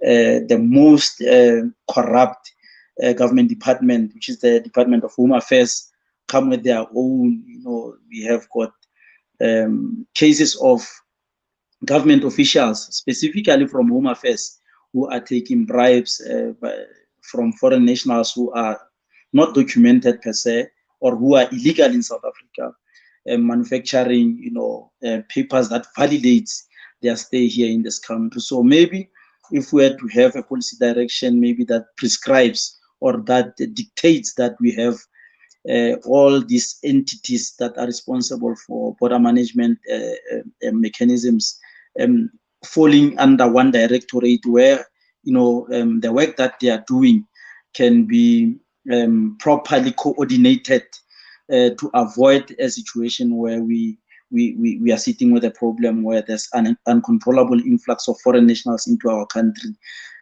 thus causing us a lot of problems.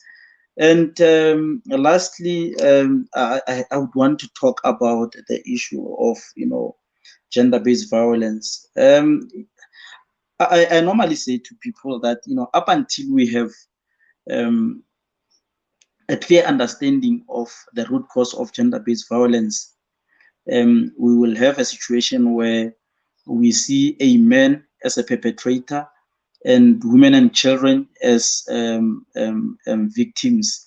And I can tell you, if we are to deal with gender-based violence from that particular angle, because this is what we are accustomed to currently as this society, we stand no chance of winning a war against this pandemic called gender-based violence, because it's like we'll keep on having all these campaigns around gender-based violence, where our money as taxpayers is thrown into those particular campaigns. We'll have those platforms where these issues are discussed, and I can tell you some NPOs out there are making money out of this gender-based violence issue. And it's like South Africa, the approach that we have taken is that around cutting the leaves and expect the tree to die. We need to look deep into that, and I think it goes deeper to the point where it touches the issue of father absenteeism, including the drug abuse. I mean, most social ills that we are grappling with as a society are a product of us not being able to adequately deal with issues around gender-based violence. And I'm saying that as a gender activist myself, because I've got an organization called Monna Sekao, meaning Men Exemplary, where we deal with men issues on a daily basis. And I have decided to create that platform because the experience that I have with working with men or interacting with men is that majority of us are depressed because there's a feeling that, you know, I'm not trying to create an excuse for abusive men. We know there are jacks out there who abuse willy-nilly, and we distance ourselves from those. There's this concern from a lot of men that I've encountered or that I've had engagements with, that they don't feel South Africans enough. They don't feel protected enough from, you know, emotional abuse, which I'd like to believe is a mother of all abuses. And we have got this financial abuse that, you know, most men suffers, and unfortunately the society is looking the other way. We will only react when something has happened, when a child has been abused, when a woman has been beaten up or has been killed. Then that's when we get to rise and, you know, throw this, you know, outrage on social media and all those things. So we need to have to look deep into this, the issue of gender-based violence, and maybe come up with a policy position that seeks to combat that from, you know, from the roots. Because I'd like to believe men who are honest enough, seated in that room and watching from where they are watching, they will agree with me that, you know, we have got a lot of men that are emotionally abused, and unfortunately their cases are not registered because we still have got that mindset of tigers don't cry, and which is something that, you know, triggered me to open up the platform called Monaseka, where we encourage men to even cry for an extreme extent. So we as Rise Mzansi, I think we are challenged with the responsibility to go to communities and deal with such issues in a very honest manner, so that we can be able to have a product that we can take as South Africans and Australia 1994. Thank you very much. Jeff, right over to you if the buffering is not gonna harm us. Jeff, can you hear us? Oh, Jeff. Yes, I can hear you. Can you hear me? Oh, fantastic! Yes. Yeah. Please go ahead, Jeff. We're all ears. Okay, I think when I looked at the adverts and the invitation to this event, I was and what I followed about Rise Mzansi, what I was profoundly inspired about is just the language that is being used and the optics and so on, because we live in a attention economy where optics is important and the language is important. For me, if we can kind of slightly move towards focusing on policy interventions or leadership around policy with specific focus to capture the imagination of those who are turning 18 over the next 6 to 10 months.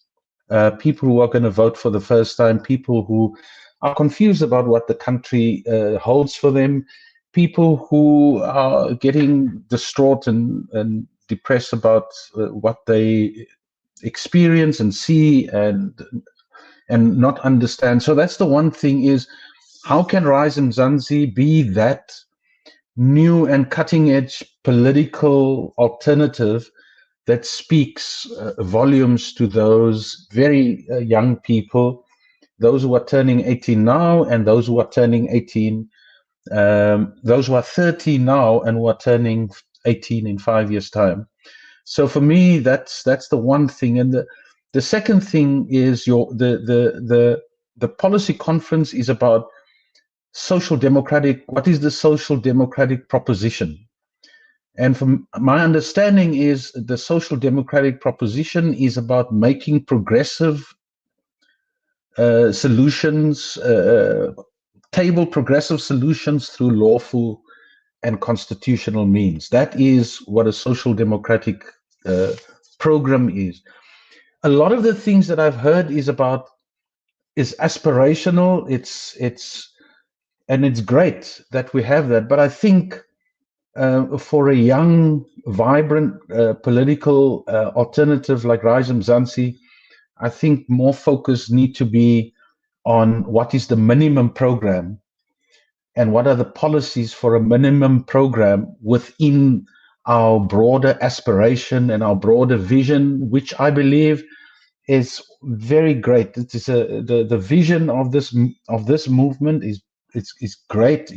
It's inspiring, but I think to become really effective and to reach out to those who are not sure which way to go and which way the wind blows, I think we need to look at policies and interventions that circle around our minimum program. What I would like to table over the over the next while or next few days, if invited, is to table some thoughts regarding policy around urban food security through sustainable urban agriculture, and to make urban food security to mobilize youth towards this, and to make food security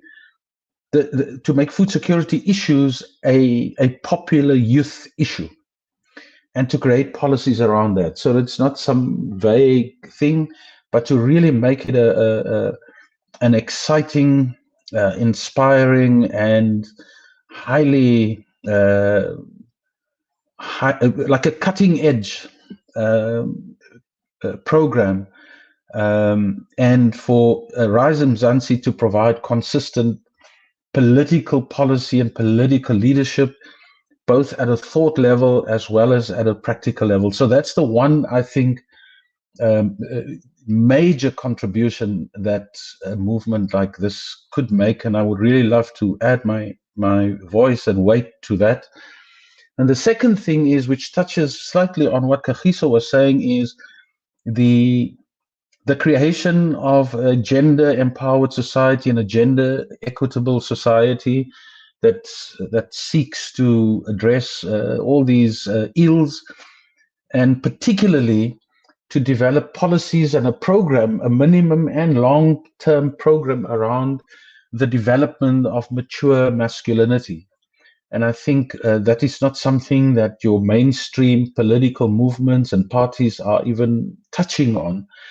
But I think a young movement and party like Rise Mzansi, who seeks, from what I understand, to look at new, fresh, innovative ways of addressing the problems of our society. And I think the development, creation, and evolution of mature masculinity in service of a more gender equitable society and respectful of women and children in particular.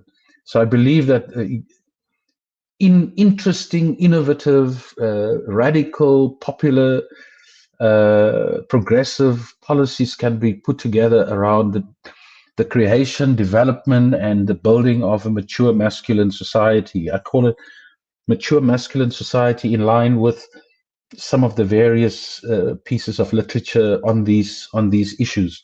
And I commend the guys like Kagiso who are doing stuff like this. And the third one that I'm ending off with is there are hardly any of the mainstream political parties who are providing any substantive leadership, consistent substantive leadership on green issues, climate change, global warming, sustainable environmental solutions, etc. And we must run away from the thought that those issues are for another class of people. Environmental issues, green issues are essentially working class issues. It's essentially issues for about the poor, because it's the poor that suffer the most. So I believe that this is an area that Rise Mzansi could really, and I'm not suggesting that you are not giving thought and voice to that, but if that is happening, I would really like to get involved in that. Those three issues as part of a very basic minimum program. I'll rest on that for now. But well done. This is an exciting intervention, and it's an exciting prospect for what will be achieved next year. Ndiabulela. Thank you. We're going to take the last two very short inputs. I know we're running over time. If you'll indulge us, we'll take two more inputs, and then we'll just allow for Mandla, Vuiswa, and Songezo to close, and also provide a way forward so that you guys understand what is the program of action that will then yield a result, because we must be results driven and outcomes based. Let me start with you, and then we'll finish there. Oh, you don't have a mic. Okay. I'll give you two. So I promise to be quick. When I think of the idea of nation building, especially in the context of Rise Mzansi, what often comes to mind is a speech that Mr. Zibi gave at the launch of the organization, and he threw out some provocative questions. You know, what is South Africa? What is the South African idea? What unites us? What outrages us? And immediately what came to mind, because he touches on the idea of just sloganeering afterwards, and we don't engage with the substance of these issues, is the idea of the Rainbow Nation. And it's a way that we understood ourselves as a country post-94. And it sort of faded away as time went by. And that's because substantively, it was never really engaged with and dealt with. And we saw this in a situation like with the July riots, where as soon as there was a breakdown in order in society, you saw often in a lot of neighborhoods where they were quite ethnically homogenous, when people who looked different, they immediately attacked them, and they in many instances killed them. And that sort of broke the facade of us being a rainbow nation, because immediately we saw that us and them dichotomy, that us and them idea rear its ugly head. And you know, countries like Singapore have dealt with this issue, who have also quite ethically and racially diverse societies. And they sort of tackle it in a more pragmatic and practical manner than we have, perhaps through our sloganeering. And one policy that comes to mind is something called the ethnic integration policy. And you know, that's because they understood that not only is it important just to talk about these issues, but it's important to actively try and ensure that they occur. And through housing, they have been able to, using housing prices and the racial mix in different neighborhoods, try and ensure that there's a balance of different types of ethnicities in various neighborhoods around the country. And this ensures that, you know, it's important where people go to school. It's important when you go to the mall or to get your groceries, who you engage with, who you see as your neighbors. It's not just enough to engage with each other in the workplace. And you have to actively foster and create that sense of shared identity by living amongst one another. We don't have to, and I don't think we could necessarily engage in the same kind of approach in this country because of our laws, but I think it's important that we start practically looking at how can we ensure in a society where apartheid sought to actively disperse us and place us into enclaves of racial homogeneity, how can we ensure that we can practically and through perhaps government action ensure that we are uniting and integrating as a society, because yeah, that's part of creating that unity in society. Thank you. Thank you. Go ahead. You good? Cool. Hello, everyone. My name is Mark Turpin, and I'd like to thank Rise Mzansi for organizing the meeting. I really like the discussive dialogue format. I think that's really great. My contribution is just a very small one, and I think that we have to, if we want to rise Mzansi, we have to take a long-term perspective, as well as recognizing that the country is crying and there are many immediate things that need to be done. But my plea would be, and I noticed it on your website today, that you mention early childhood development. And I believe that if in 1994 our country had invested deeply in early childhood development for very young children, we would be in a different place today in terms of the quality of people coming through the schooling and higher education systems. And I think that a program of investment for rising this country in the next 30 years, because that's how long it takes. We have to raise a generation of people. And I think the starting place and the time when people and children are learning fastest and are so open to everything in the world is when they are very young. And I think if we can ensure that in every community in this country there is provision for early childhood development, we will start to create a different kind of nation going forward. So I was really pleased to see it's on the website, that it's mentioned. If I can assist in any way in terms of developing thinking or policy around that, I'd be very happy to do it.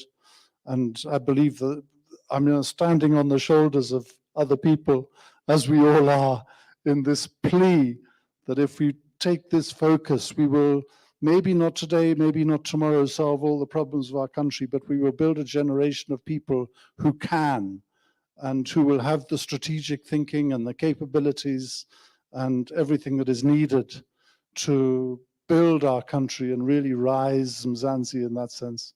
So thanks very much for the time and for the meeting. It's been great. Thank you. Hey, relax. So I'm gonna use my liberties.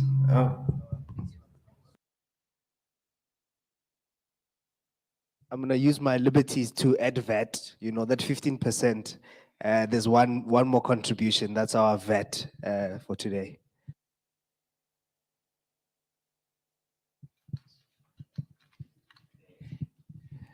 Thank you very much. My name is William. I'm from Base Valley. I'm sorry, you'll pardon me for my English because I'm not Englishman. I'm not English speaker. I've never went to the Model C schools, but let me just, I've got some tips for Rise Mzansi. Rise Mzansi, when I look at 2024 is our 1994, which is a good concept. So which means we're starting from, we never vote. So now, if I can tell you today, the voters are waiting for the good party that they will take. I don't know if I can say, I remember when Tebogo, when he started, he say, the name is important for somebody to have a name. So if we look at here in South Africa, we don't have a name. South Africa, we don't have a name in South Africa. So we have to look at that. And then if we are here for a manifesto, which means we want to sell, we are here to sell ourselves to people of South Africa who are broken today, who doesn't even care. I can tell you all these issues that are happening in South Africa. 1 year, only 1 year, it will be done and finished. All the drugs, all the rapists, everything. You know why? The problem is one. We don't have jail. Before we had jail. Today we have the correctional service. That's the problem. And then now, we're talking about Rise Mzansi. We're talking about, I don't know how I can say South Africa. Well, let me say South Africa. We're talking about South Africa. And now, look, South Africa, we don't have even a national anthem. We don't have a national anthem. We're talking about Nkosi Sikeleli, Africa, but we are in South Africa. How Nkosi going to Sikelela South Africa? When we're saying Africa, we're not talking about us, we're talking about somebody, somewhere. The government, they call themselves NPOs, non-profit organization. Okay. Well, the government is the one who regulate SOEs. You go to traffic department, You go to pay your license. And then maybe something happened, you fail to pay in time. It was supposed to be 700. And then they say, after 21 days, interest, I think is a profit. That itself is it's a profit because you're not paying, and they say they are non-profit organization. We have to look at that. Our voters, they want to know what's going to happen. You buy the car this year. Once Mr. Musita go to the dealership, buying brand new Mercedes-Benz, only to find that it's 500,000. I pay 500,000 immediately, and then they give me my car. When it come back, you come out, it's no more 500,000 because it's in the name of Mr. Musita. Mr. Musita want to trade it next month. They say it depreciate. And then, okay, it depreciate. Yes, I can say it depreciate. You go to license department, they say, okay, this year you pay 700 rand, and then next year they say 750. But when you go to the bank, to the dealer, the car depreciate, but in the government doesn't depreciate just because it's owned by Mr. Musita. Our voter want to know what's going to happen to them. Now, the regulators, we don't have a regulators. Where is a standard? They call it the South African Standard Bureau. Where it is? What's happening? What we're seeing today in the shops? The name that we don't know. How they just approve that food to be in the tech shop or in the shops because it was supposed to have a standard of South Africa. Our voters want to know. I'm sorry, because the time is up, but next time. And then I do have a problem. Our citizen, Ma'am Brenda was talking about the rentals and the municipality. The problem here in South Africa is municipality. Those people that are not working, the parties that they're fighting for their positions. Somewhere next week or next month, there is no confidence of mayor of Johannesburg. How many mayors they are appointing? I got the problem as we see today with the city of Tshwane that I bought the land, empty land, 2006. They failed me to give me an account, to open me an account.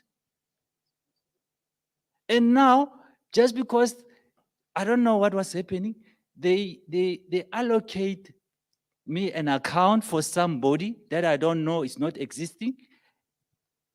They fail me they deny actually to give me an account. And now I fail to build because you cannot build because you need to connect. So they say I'm owing them 260 something. I've never even built. I went to them. They say the rate is no one want to account. As I'm sitting here, I want Rise Mzansi to show people of South Africa is the right party for them to just tackle all these. People go tomorrow in High Court. They want justice. There is no justice. Even the pro bono, they don't qualify because they are black people. The lawyers, they don't want to take their matter. And then one thing. Last one. Yes, one thing. The problem in South Africa is the private companies because they owned by the politicians. Rise Mzansi must tackle that. Thank you. Thank you so much. Thank you. Okay, so we're gonna have some responses. It may not be to everything, but certainly what we want to share is what is the process that will engage everything. I think that's important. So where do I start? Mandla, I think let's go Mandla, and then we'll go Vuyi Swa, and then we'll end with Songezo. Thank you, Debza.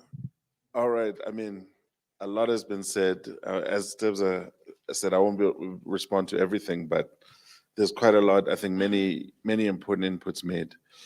Brenda, as Katuku's generation would say, you've got bars. So tonight you've said many. You've dropped a lot of jewels for us.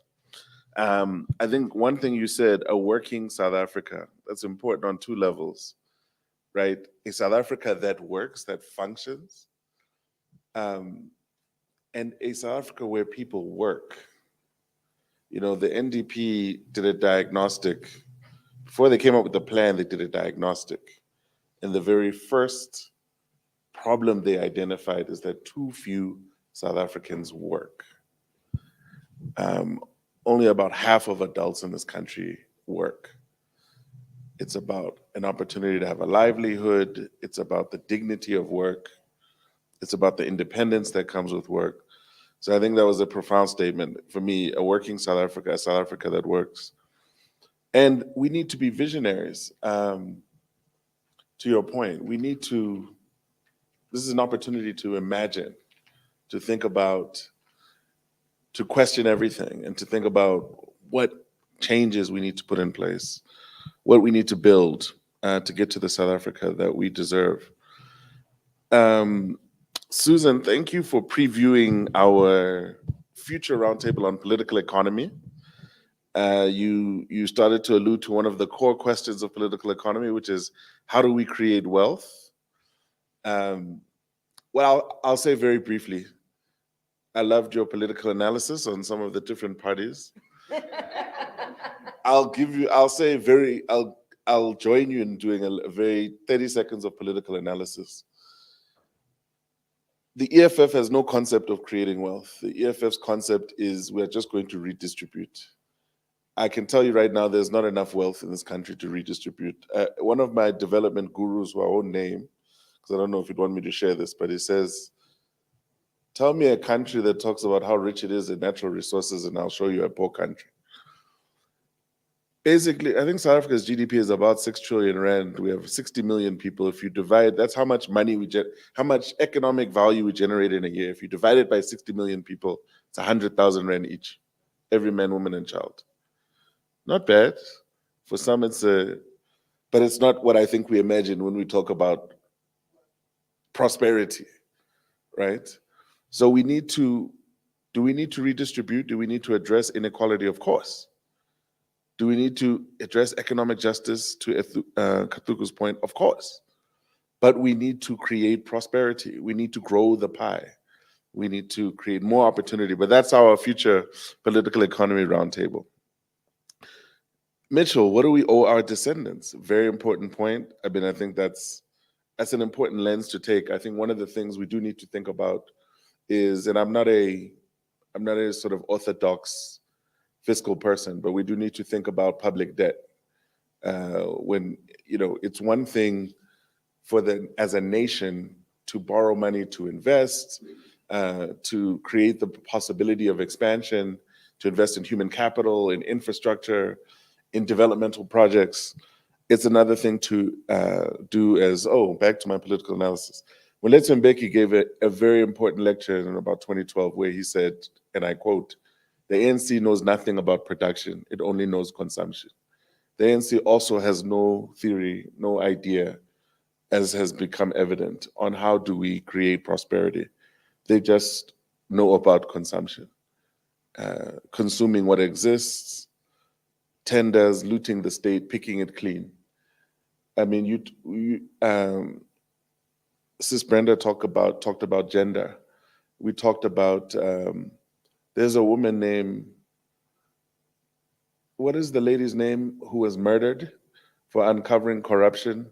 Name is like Babita Diokora. I mean, these are the things, this is how broken we are as a country that, it's created very few ripples. The ANC in Gauteng is looting Tembisa Hospital. As we see, connected business people, the same dynamic we're seeing with Mashatile, and this is what Moletsi Mbeki is speaking to. They only know about consumption, right? So public services is just an opportunity to dispense contracts to cronies. You're picking Tembisa Hospital clean so that people can buy mansions and cars. And the ordinary people are left to long lines for primary health care, long wait times for services, no food in the hospital, no blankets, sleeping in corridors. And the few honest people who blow the whistle can even be murdered. Land justice, look, in principle, we support land justice.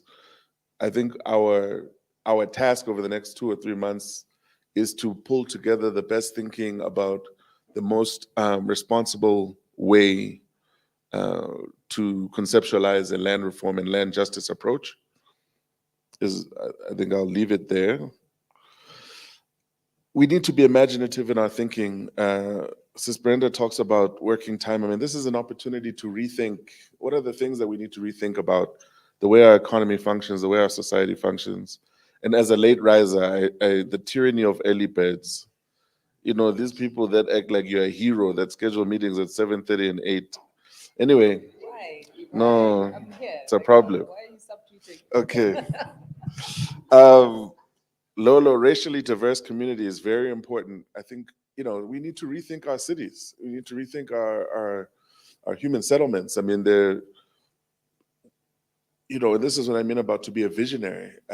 We really need, we're talking about spatial planning. We need to reimagine our cities. You know, what do we want Johannesburg of 2050 to look like, of 2043 to look like? Is it going to be the same of a CBD, a decaying CBD, Santon here, you know, the townships in the south and so on? Are we going to integrate it differently? Are we going to, you know, reconstruct, rebuild? Are we going to tie it all together in different ways? You know, I'll just end with this quote from Fanon. You know, each generation must, out of relative obscurity, identify its mission and either fulfill it or betray it. Our mission to, but Mwalusi's point, is to make this constitution mean something. The constitution set up a project of redress, of justice. We need to chart a path to prosperity and justice. As our political orientation document said, we need to reset and rebuild South Africa towards freedom, justice, and equality. A few people have either invited themselves or they did not know they were inviting themselves to contribute. Yes, Mr. Turpin. Yes, Mark Turpin. Please, we would love your input on early childhood development. Jeff, on the issues that you raised. So how to table and participate? The simplest way is we have an email address, policy@risemzansi.org. We have a public policy interest group that anyone who's, you can come to any of us. We have we're using WhatsApp to organize, but basically either through the interest groups, Calvin is our policy coordinator, or through policy@risemzansi.org. So there are multiple ways that folks can contribute. And our goal as the NLC will be over the course of the next 3 months to surface, to get as many people to participate and contribute, to surface the best ideas that can work, that will help build the South Africa that we deserve, that will benefit the most South Africans, and that we think South Africans will support. We're trying to establish a new political center. We have no ideological baggage. We are not here arguing about the conference in 1963, and we're solving for what will work, that we think South Africans will resonate with South Africans. It's as simple as that. Thank you very much, Chairman, Chairperson. Thanks, Mandla. Yeah, I mean, if it was up to me, these conversations would go on for the rest of the night. I can stay up all night having these conversations. Probably I already do in many different ways, but thank you so much for all the contributions that have been made. And I'm definitely also not going to try to address them all. I think what I will start just by saying is, you know, Mark, you opened your remarks by acknowledging the fact that this is a long-term project. but indeed there are short-term and urgent things that need to be dealt with. And what we are not trying to do, while we want to reimagine, we also recognize that it doesn't always require a reinvention of the wheel. There are things that are working. There are ideas already that sit in documents that are just not implemented.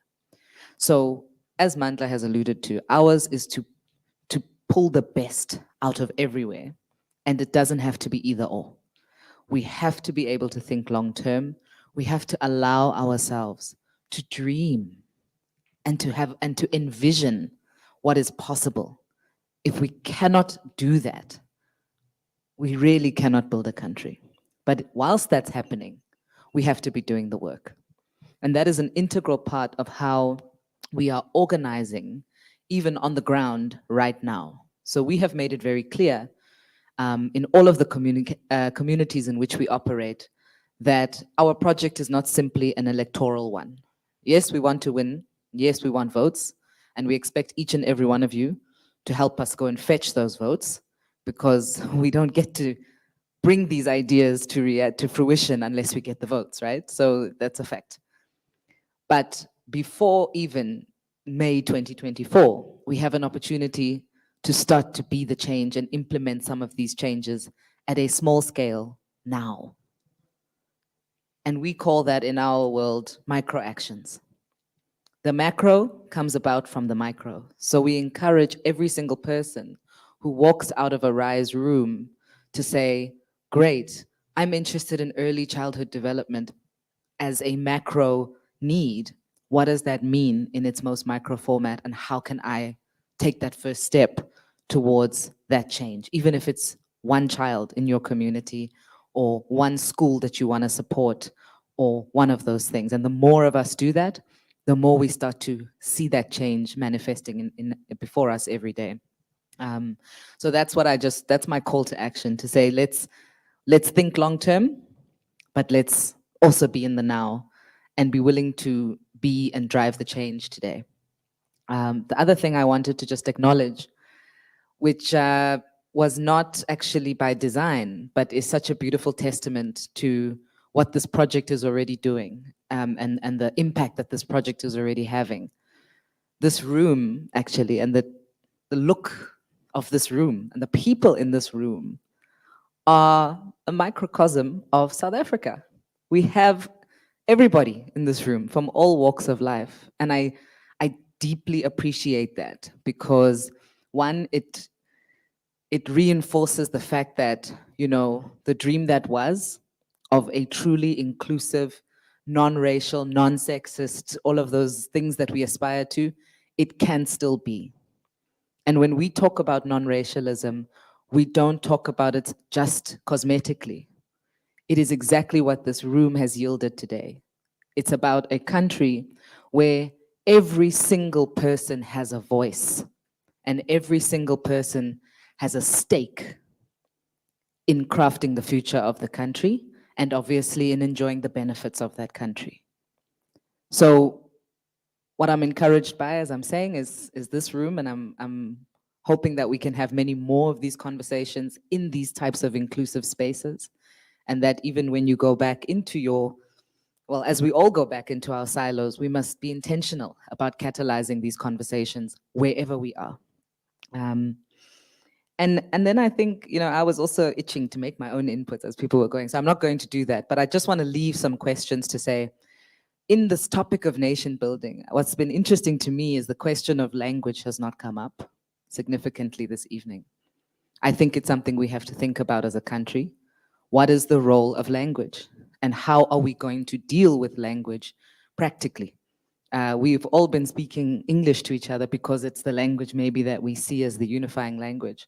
But how do we elevate people's all languages to occupy space in economic environments, political environments, academic environments, etc.? Because that is part of how we give people a sense of having a stake in our country. So having a stake also means seeing yourself reflected in the spaces, in the conversations that are aspirational, and having your language represented. So I think it's something we need to engage at some point, and I'll leave that as a question.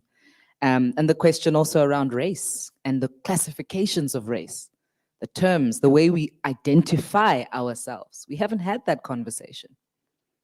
The black, the white, the colored, are we still attached to those ideas?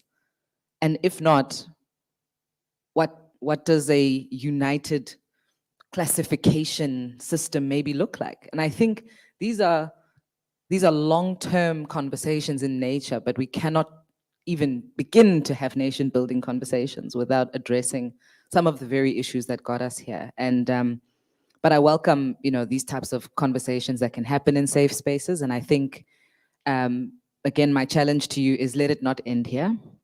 Take these conversations back to where you come from, wherever you're going back to. The next time, host a dinner party, invite people, tell them about RISE, catalyze these conversations, ask them awkward questions, and then get them to sign a form, preferably. And the donate button, that helps too. So thank you very much, and I really appreciate everybody's time this evening, and I won't continue. I won't keep you much longer. Thank you.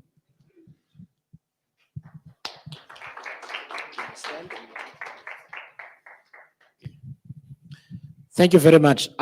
So after this, we really are going to move into the space of the really boring things, because this conversation about values and the like is really important, because that's what grounds you. It's important to talk about family, to talk about community, to talk about all of these things, because if we do this work in the abstract, we are going to get something wrong. And in that context, I'm just going to leave us with this thought. And Vuiswa spoke about awkward conversations, and I think they're really important. One of the mistakes we've made since 1994 is to believe change can only be driven in the space of the bureaucracy in the government. There are certain things a bureaucracy cannot do. So let us start calling some things by their name. And I'll just mention just 3 things, which hopefully explain why we've said we are building a movement rather than just a political party that is trying to win votes. We have a pandemic of men who beat up and kill women. Charging people with a crime is not going to help with that. It's a deeper social conversation. It's about attitudes. It's about accountability at a family and community level. It's about us deciding whether you hang out with the same person you know beats up their partner within an inch of their life. That is why we need to build something bigger. We can't solve everything through policy. Our society is broken in many ways. Let me make a second example in the context of gender, in some of what Sis Brenda said. Black economic empowerment as a policy, as we've seen it over the last 30 years, has tended to reflect the patriarchal and sexist society we are. And so as unequal and as racially divided our economy and society are, Black men are more likely to advance in the economy than Black women. It takes a conscious politics to choose to do things differently. If we don't call things by their name in that context, we are going to get things wrong. Because we think you can legislate norms into existence. It does not work like that. We need to challenge ourselves to go for bigger things, because it then helps in the context of the things that we are talking about in Tatemwa Lucy, which is what are we going to do now? We have to do it with the right attitude and the right consciousness in the now. That does not need the legislation. And the last one I want to say as an example is that when it is okay to do small wrong things all over the show, we cannot hold people accountable for bigger things. So we're talking about early childhood development and so on, and all of these social problems that we have. We have a lot of men who can afford to feed their children who choose not to, and spend more on entertainment every weekend than they do on providing for their children. Again, we cannot legislate that. We have people who quit their jobs so that they don't have to maintain their children and feed them. Yes. We have to talk about those things. So we can't be this a technocratic society only that says, find some technocratic solution to make the problem go away, so that we don't have the responsibility of building a society and a nation. That's what we failed to do. Let us not repeat that mistake that we've made. So it is important that we have these kind of conversations, which do not necessarily take you to a very specific technocratic policy position, but the attitude with which we do those, we put those solutions together, helps us to lead society and not rely on directors general and so on only to solve all our problems while we behave like children. What I'm asking is that the ethos of Rise Mzansi be that, to not only lead in government, to not only lead in policy making, but to lead in society. Because when we go and we say the personal is political, I must tell you, people in communities raise these issues. You can't say it's a social issue, we're not going to talk about it here because this is a political meeting. That's not leadership. And we are trying to lead. So as we get into this work, this abstract conversation that we've had, please don't be disappointed in it if we're expecting a technocratic conversation with numbers and technology. It's really, really important because it gives us the kind of grounding we need to do meaningful work in that regard. And thank you very much for joining online, for being here, allowing us to go over time. Thank you so much. Thank you, Debza, for your moderation, and thank you to the team as well for pulling all of this together. Thank you. Thanks. You know, when the national leadership speaks, you don't say more, but we don't work like that. We are changing the rules. But please, if you want to hang around and have further conversations, exchange contact details with Kelvin. He'll be kind of your contact point in with regards to anything policy. He'll make sure that you are well aware in terms of any developments in that space. There might be some refreshments still outside, so please help yourselves to that. Feel free to continue to engage. I'll leave you with this. This afternoon, I was in Olivenhoutbosch, I think that's how it's said. And it was a fascinating experience. We talk about living amongst different people based on different social housing platforms. That is exactly what is happening there. There is a mansion, there's a shack next to it. There is, you know, a few other middle class homes. And I just sat and wondered and marveled at how this community works and lives together. Which brings me to the point that if we're going to be thinking about the country, we mustn't have the arrogance of believing that we can do it from the confines of our own spaces. We must be responsible for immersing ourselves in as many experiences as possible so that we can truly feel and understand. You want to be compassionate? Go and see what's happening in the township that's not too far from where you live, and try to pull people to come and see how you live and tell them your stories. That is what is going to give us a sense of how do people feel about the conditions they live in. Today, I saw an ambulance trying to go through the dusty roads of Olivenhoutbosch, of which one was named Happiness. The irony was so stark, but I understood why we have to get things right, particularly in certain instances. When you don't have an address, when you don't have roads that work, then you die in your home because an ambulance cannot get to you. That is what policy must solve for, not the fancy stuff. So please go and immerse yourselves as South Africans in the lives of other South Africans, so that when we talk about these things, you can understand what we mean around them. Thank you very much. We hope to see you soon. Everybody online, thank you very much. Rise Mzansi.